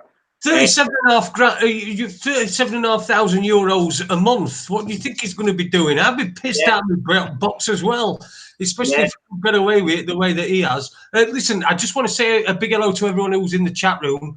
Loads of people in the chat room. It's great. We've got Super Leeds in there. He says this guy is very mature for 29. Someone else is asking, is Lee Garrett still in jail? 5G Garrett? We don't know. We don't care. Pedos should Steve Owens has said pedos should be branded such. There, I said it. And Watson, no, he's not attacking a child. During that conversation, when you mentioned pansexual, and I put a pan on my head, right? And people in the chat room were wondering why I'd got a pot. They call it a pot on their head. It's not. It's a pan. Look, it's a pan. So. There you go. I've got a pan on me. I was just being facetious and being a bit of a pansexual and just sort of demonstrating just how ridiculous it is. But there's no agenda. It's a good job. It's a good job. It's interesting, Derek, when you were talking earlier, before the break, you used language. I've got a big thing about the language because you said that, you know, there you go speaking English fluently. Well, why does most of the world, and particularly most of Europe in particular, will have English as the second language? And it's because the law system is all in English. You used words like protest and suffer. Well, a protest, yes, you've got a legal right to protest something, but that just means, yes, this is still going to happen, but you've got the legal right to stamp your feet and cry about it. When you reject something, it's completely different. How we do that is vital. Now, if you're talking about uniting communities, I speak to a lot of independent people who are trying to speak to the communities. The financial ways is one of the best ways to get to people, because everybody's in the rat race about money. And you used a word like suffer. If you suffer something, you know, if you stick your hand in a fire and it's burning, you are suffering. Well, get your hand out of the fire. That is the answer. But because their language says, "Oh, I'm suffering," well, in their language they say, "Well, he wants that. He's happy to do that." So in the protest, he's happy to protest, but it doesn't mean anything. So what is left? Because if it's fighting them, look at the militarization of the place now. Look at the UN troops that are going to be on English soil. Look at when we come out of Brexit, come out with no deal. All this is now happening. You held Nigel Farage up. Farage did something to create something to come to an end, but he's still part of that establishment. I know the establishment are fighting within itself. This is what happens throughout history. within societies. They eat themselves from within through corruption, and look at the psychopathy of the thing. They're absolute maniacs that are running the show. It's blatantly obvious that people are dying on the streets through their not incompetence, through their clear intentions, and they don't care. And it's where people draw that line. Me and Jason have the conversation a lot where people only draw the line when they get punched in the face and kick in the balls. It's when that happens, well, you can see what's building. People know there's something wrong. They don't know which way to turn. So they're prepared, the governments around the world are prepared for the worst. And that's fighting. And I think we've got to hit them on, we've got to hit them on a higher level. And I think it's younger lads like yourself who've switching on to this, because 29-year-olds that I know are still going out drinking Friday, Saturday and Sunday nights and then going up and working all week. And okay. You know, I have to stop you there now, because it's not about lifestyle choices. It's not like I don't drink, I don't smoke, I don't take drugs, but I'm not Jesus. What I'm trying to say is you can have your fun. You know what I mean? Yes. I'm not a nerd. I played a lot of sports, golf. I continue to still play golf today. Growing up, I was highly into sports. Like I said, only 8 months ago, I got into politics. And 3 months publicly, but I always wanted to get into politics through my line of work. Like, it is true, you won't see many like me. I'm particularly speaking still to the people in Ulster to they need to wake up. I'm not saying under any circumstances that you have to force to join with Dublin. We, as a country, for the Republic of Ireland, we need to re-evaluate, revamp our constitution to suit Ulster's needs. They have to be respected, because what they have stood for 400 years is what Ireland would have been if they never had the Anglo-Irish Treaty. What you see in Ulster would have been all over Ireland. But because Michael Collins signed the death warrant, we are where we are now, and there's a fabricated division through the Troubles, through Sinn Féin. I'm speaking to your listeners now. I'm saying, listen, you're Sinn Féin sympathizers. I'm asking you, one man in particular, one is dead. One man I looked up to in a way, Jerry Adams. He's in his mansion in County Louth without a care in the world. I'm speaking to the people in Ulster. Where's your government? Where's your Stormont? Where's your advocation? London, Sadiq Khan, the mayor of London, is advocating for the people of Ulster. It's not Leo Varadkar with his 10.7 million PR spin with RTE. It's not Arlene Foster and her bog issues that's going on there relating to her mess-ups. But Northern Ireland don't have a government right now. They don't have a say. Northern Ireland, our Irish citizens in Northern Ireland are second-class citizens in a first world country. And the artificial border that's there at the moment, and what I see in Northern Ireland, it is really unacceptable that we're in 2019 now, and we are still talking about this over 103 years later. It's a complete joke, and I really want to. I don't want to get too deep into it. I'm saying to them, will Fine Gael, Fianna Fáil, Sinn Féin people for profit advocate for the people of Ulster? They won't. I'm not saying I will be able to do it on my own, but I would love to create a true Irish nationalist conservative party that adheres to and listens to the people of Ulster, because they're advocating for, and I know want a constitution that represents them as well. The flag, I know, has come into question. The green is nationalism. The orange is Ulster. The white is the peace. I see no issue with the flag. But the Constitution acknowledges the Trinity. The way that can be fixed is repealing Article 44 in the Irish Constitution. constitution, which states that religion has precedence in our society. As I've mentioned at the start of the discussion, I'm highly religious and I respect all forms and beliefs, from our monastic religions to the Hindus to the Jabba and the Burkina Fasos. What I'm saying to people in Northern Ireland is we will need to appeal to to repeal Article 44. When Article 44 is repealed and the Irish Constitution is the Irish Constitution now, I believe the people of Ulster will accept that as their own constitution. And yes, they can have a say in the Commonwealth to vote to leave, as Scotland did. Now, we all know what happened in Scotland. The pensioners said no, they were afraid for their pension. Of course, you had to be afraid for your pension. But I'm telling the people of Ulster, their pension that they, has been stolen already. You see? Yeah, like, if I believe if people of Northern Ireland wake up to see what's before them, knock down the barriers of division, and I would love it in the next couple of years that those walls are broken down by the local communities. That will send massive messages across the world. The local community in Northern Ireland has to stand together. It's not Leo Varadkar, it's not Theresa May, it's not Boris Johnson and his wigs. What it is Tim and Paddy up there, Tim living on the Loyal side, Paddy on the Irish side, come together, shake a hand, and get on with life. What are you dividing yourself over? You both stand for the same thing.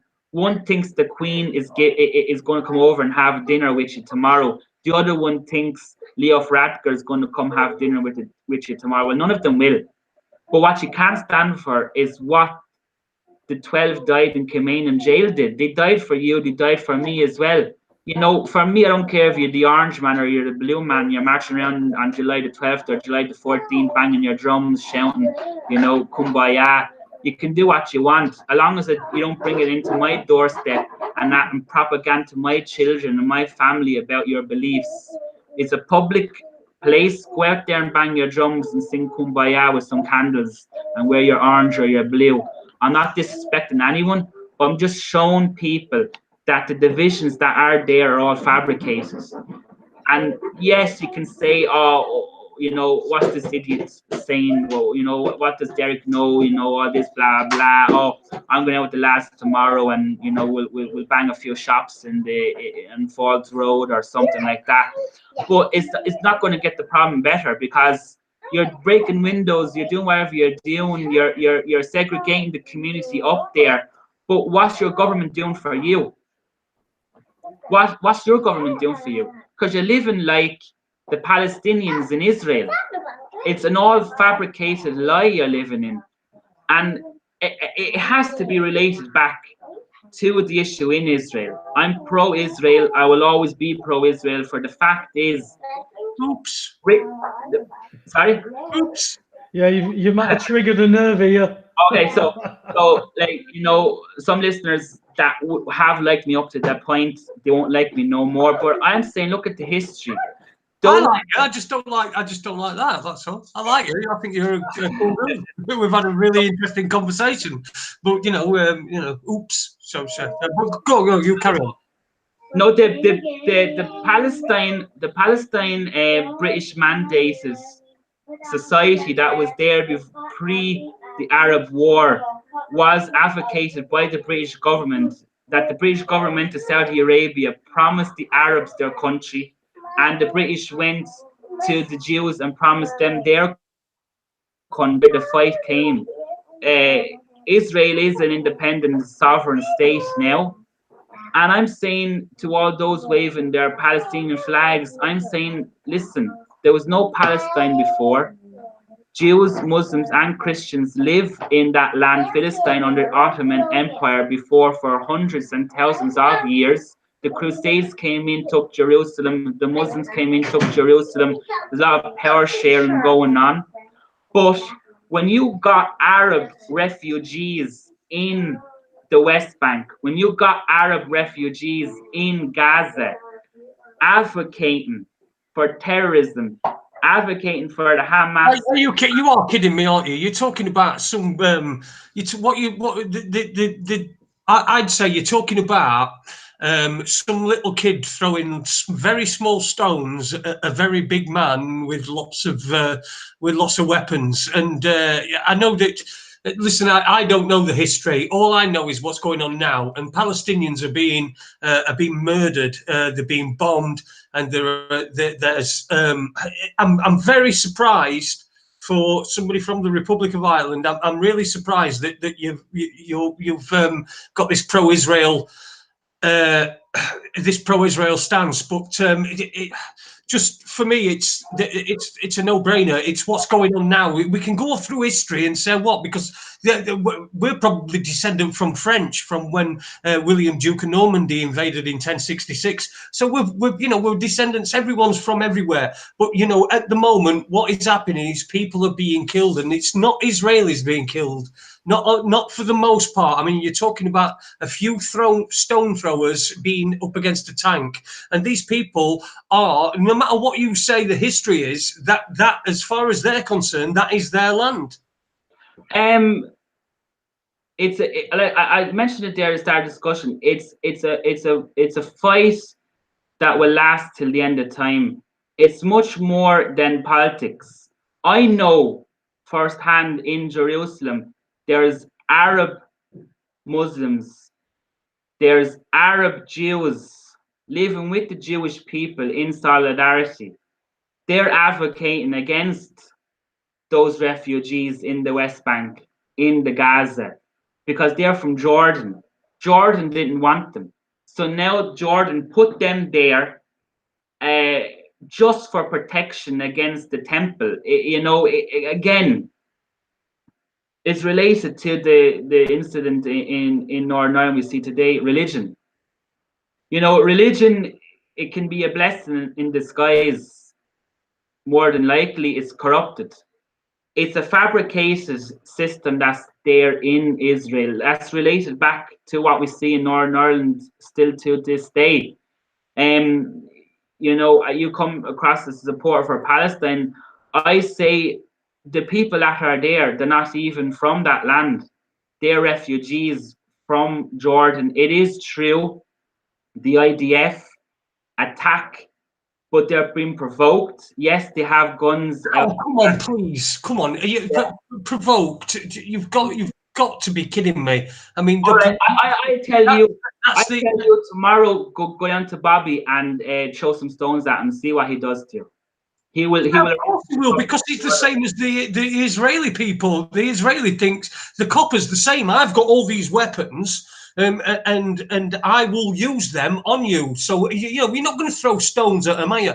But when somebody's stolen your land and probably murdered members of your family, when they did, and you brought up earlier on, you mentioned Jewish people. Now, this is not aimed at Jewish people. This is aimed at the state of Israel, which is an apartheid state. They had last year. They had there was people who were black that were there had to leave by sometime in March. I can't remember. A lot's gone on in this last year, so I can't actually remember the dates. But they were getting rid of Cambodian. It didn't matter whether they were Jewish or not. It didn't matter. It was anybody that was a different colour had to be get rid of. This is an apartheid state. This is a terrible, terrible state. And what you're doing is you're falling into the I'm blaming.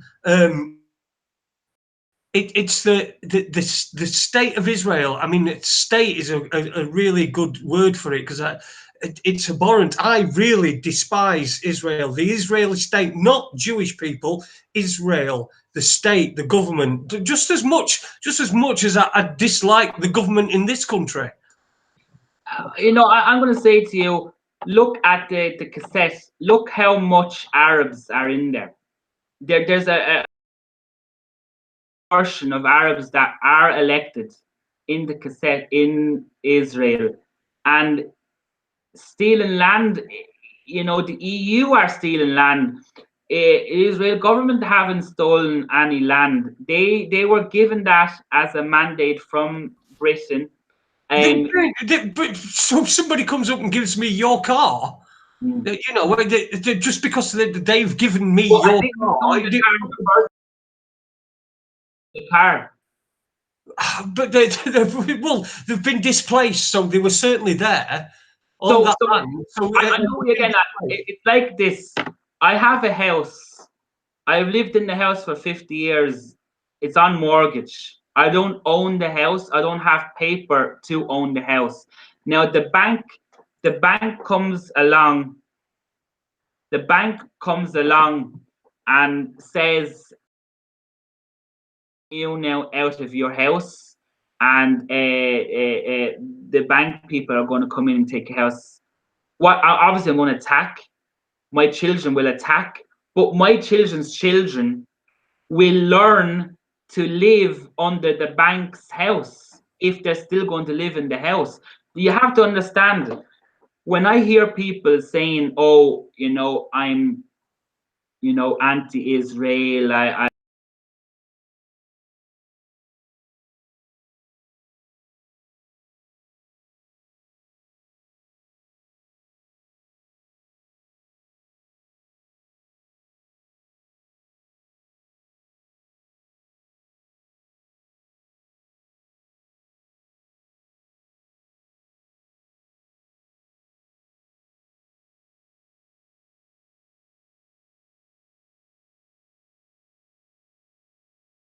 likely will have to be knocked down and the Temple Mount will have to be rebuilt. It is prophecy.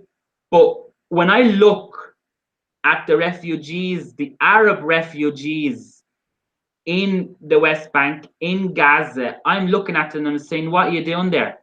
You go back to Jordan, you go back to Syria, Syria's not at war no more, you go back to Yemen and you live your life there. That is not your land. The great, great, great, great, great Abu Dhabi ancestor was living in the land back in the day when it was Philistine under the Ottoman Empire.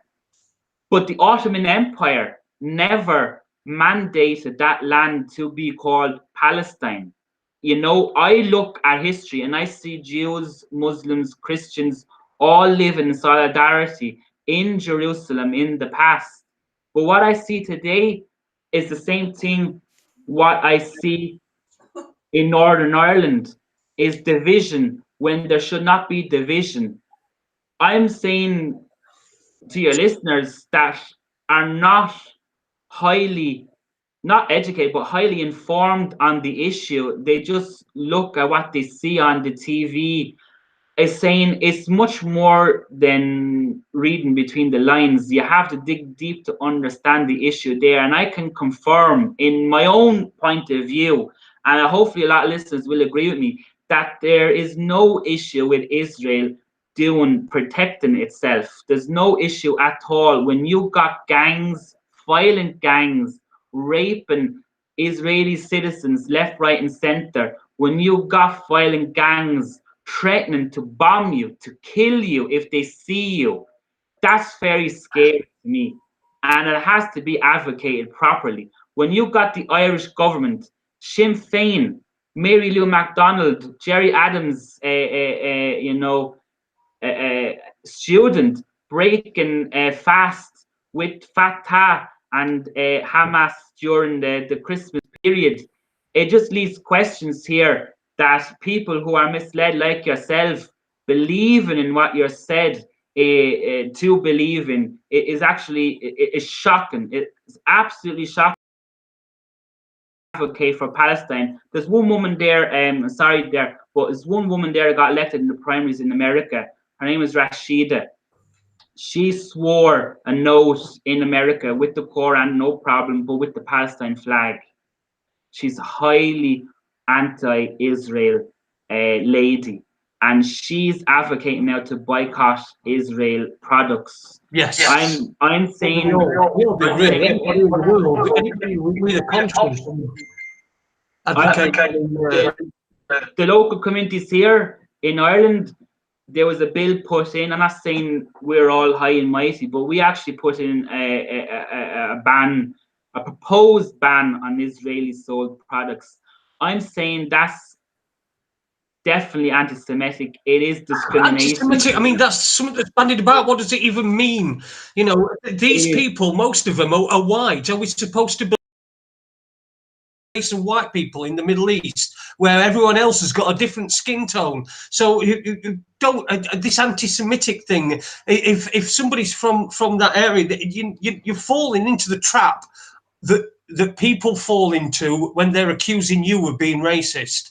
Okay, it's not anti-Semitic at all to have some sort of empathy with a group of people. It doesn't matter. Look, they can argue over whoever had the land first, but the fact is those people were there until they were put in, until Israel was created. I think it was a Balfour Treaty, weren't it? And the people left. You have to understand that the Israel army never forced them out of the land. They left voluntarily. Okay. Number two, you said they're white. Right, let me tell you something. There's 12 tribes of Israel. There's 12 tribes of Israel. Irish people related to the Celtic. They're related apparently to Dan, to the tribe of Dan. And that's where you have white people in the Northern Hemisphere. It all comes back to the 12 tribes of Israel. And Israel, you know, religion. I don't want to bore people that don't have that are atheists, but what was named Israel, and Israel is named after him. When you're saying they're white, like, you know, they are Jewish. They are Jewish by blood. They have the right to the land. It is advocated there in the Talmud, and Torah. And I'm saying there's no stealing of land. There's no segregation. Only the segregation that's been put in by Fatah. They are advocating. They are the ISIS.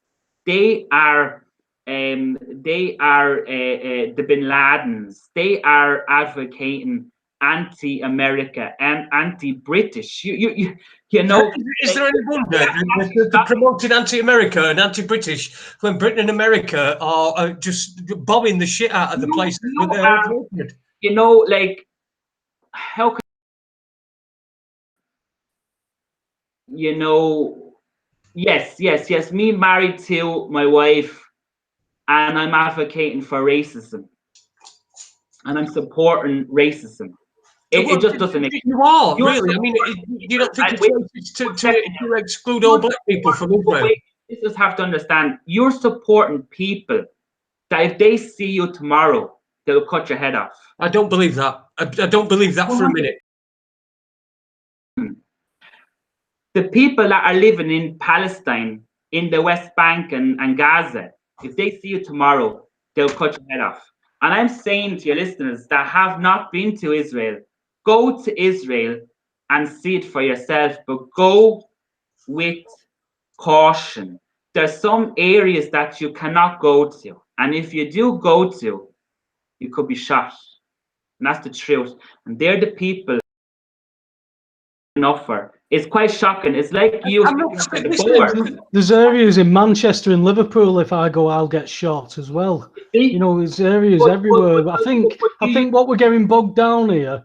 What we're getting bogged down here is there has been something created in history, and at this moment in time, to advocate that a nuclear arsenal and weaponry systems like what Israel have, compared to that, could that not be easily rectified if there was a border? There isn't a border; it's expanding. So you've got to admit that your facts aren't quite correct on some of this, Derek. I admire your passion, but you're throwing a full support behind something. Jason's not throwing support behind Palestinians, but then you're saying that he is. He's not. He's trying to say there's a massive disparity going on there, and we're focusing on what so they can do that. That's not what's happening here. You speak with so much sense about everything else, yet you're still speaking like a politician. No, I admire that in the 8 months that you've been doing this, that you've picked up on so much. But the banking system is what's creating all this. We're speaking with bankers who are brokering these countries.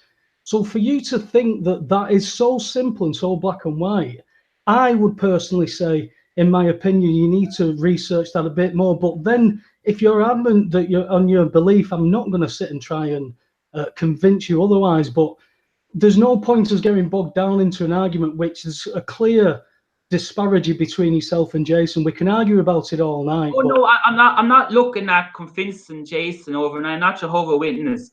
I'm just speaking. I'm trying to keep the facts here. I'm not putting my personal opinion into it. All I'm advocating on is the people that are there in the West Bank and Gaza are Arab refugees from Yemen, from the surrounding Arab countries that even the Arab people don't want. It's like, for example, Irish travelers advocating in their country here, actually, sorry, in Ireland, advocating for their own independence. I hear a lot saying a two-state solution is a similar situation as occurring with Northern Ireland and Ireland. They're saying if Northern Ireland breaks free from the UK, they want having the state, which is shooting yourself in the foot. I'm talking to all those sympathizers there for Palestine to understand what you're supporting. You know, the quick solution, and he said it's no easy solution. The quick, you take out Hamas, you take out Fatah. If they don't want to do them diplomacy, you take them out, and now the people now can be integrated into Israel society and can become full Israeli citizens. Like I said, I really don't think they'd want to. But listen, we've really we've gone 7 minutes over, and we've hit upon something that probably is going to be another complete show. We'll probably invite you back on, and me and yourself can have and Paul as well, can have a debate on the rights and wrongs of the Israel-Palestine situation. I understand it's difficult, and you've got your views, and I've got mine, but that's what we're all about here at Raconteurs News. We like to have people with different views. We can have a chat about it, and we're always mates afterwards. And like I said, the way the work I work in, I work with a white piece of paper agenda. I put all the rainbow colors on that paper. But if I have my persona as a black piece of paper, I only can put one color on that. So you have your views, I have my views. You like Liverpool, I like United, but we'll still have a drink in the pub afterwards, you know? Yeah, certainly. Yeah, brilliant. Well, thanks very much, Derek. It's been a very we've had one or two problems since we started. It's funny that since we started talking Israel and Palestine, we've been having a little bit of, it keeps dropping out. I think the hangout keeps dropping out and then coming back on. I know I was chucked out at one point, so me also. I got chucked out and come back twice. You did the same. Yeah, I got chucked out and came back. I know people in the chat room have been having problems on the YouTube. But a very, very interesting guest, our guest Derek McCabe. Thanks very much for joining us tonight. Big thanks to everyone in the chat room who's been. It's been really lively in there as well. If you're not in there, get yourself in the chat room. It's on the YouTube page. Oh, sorry.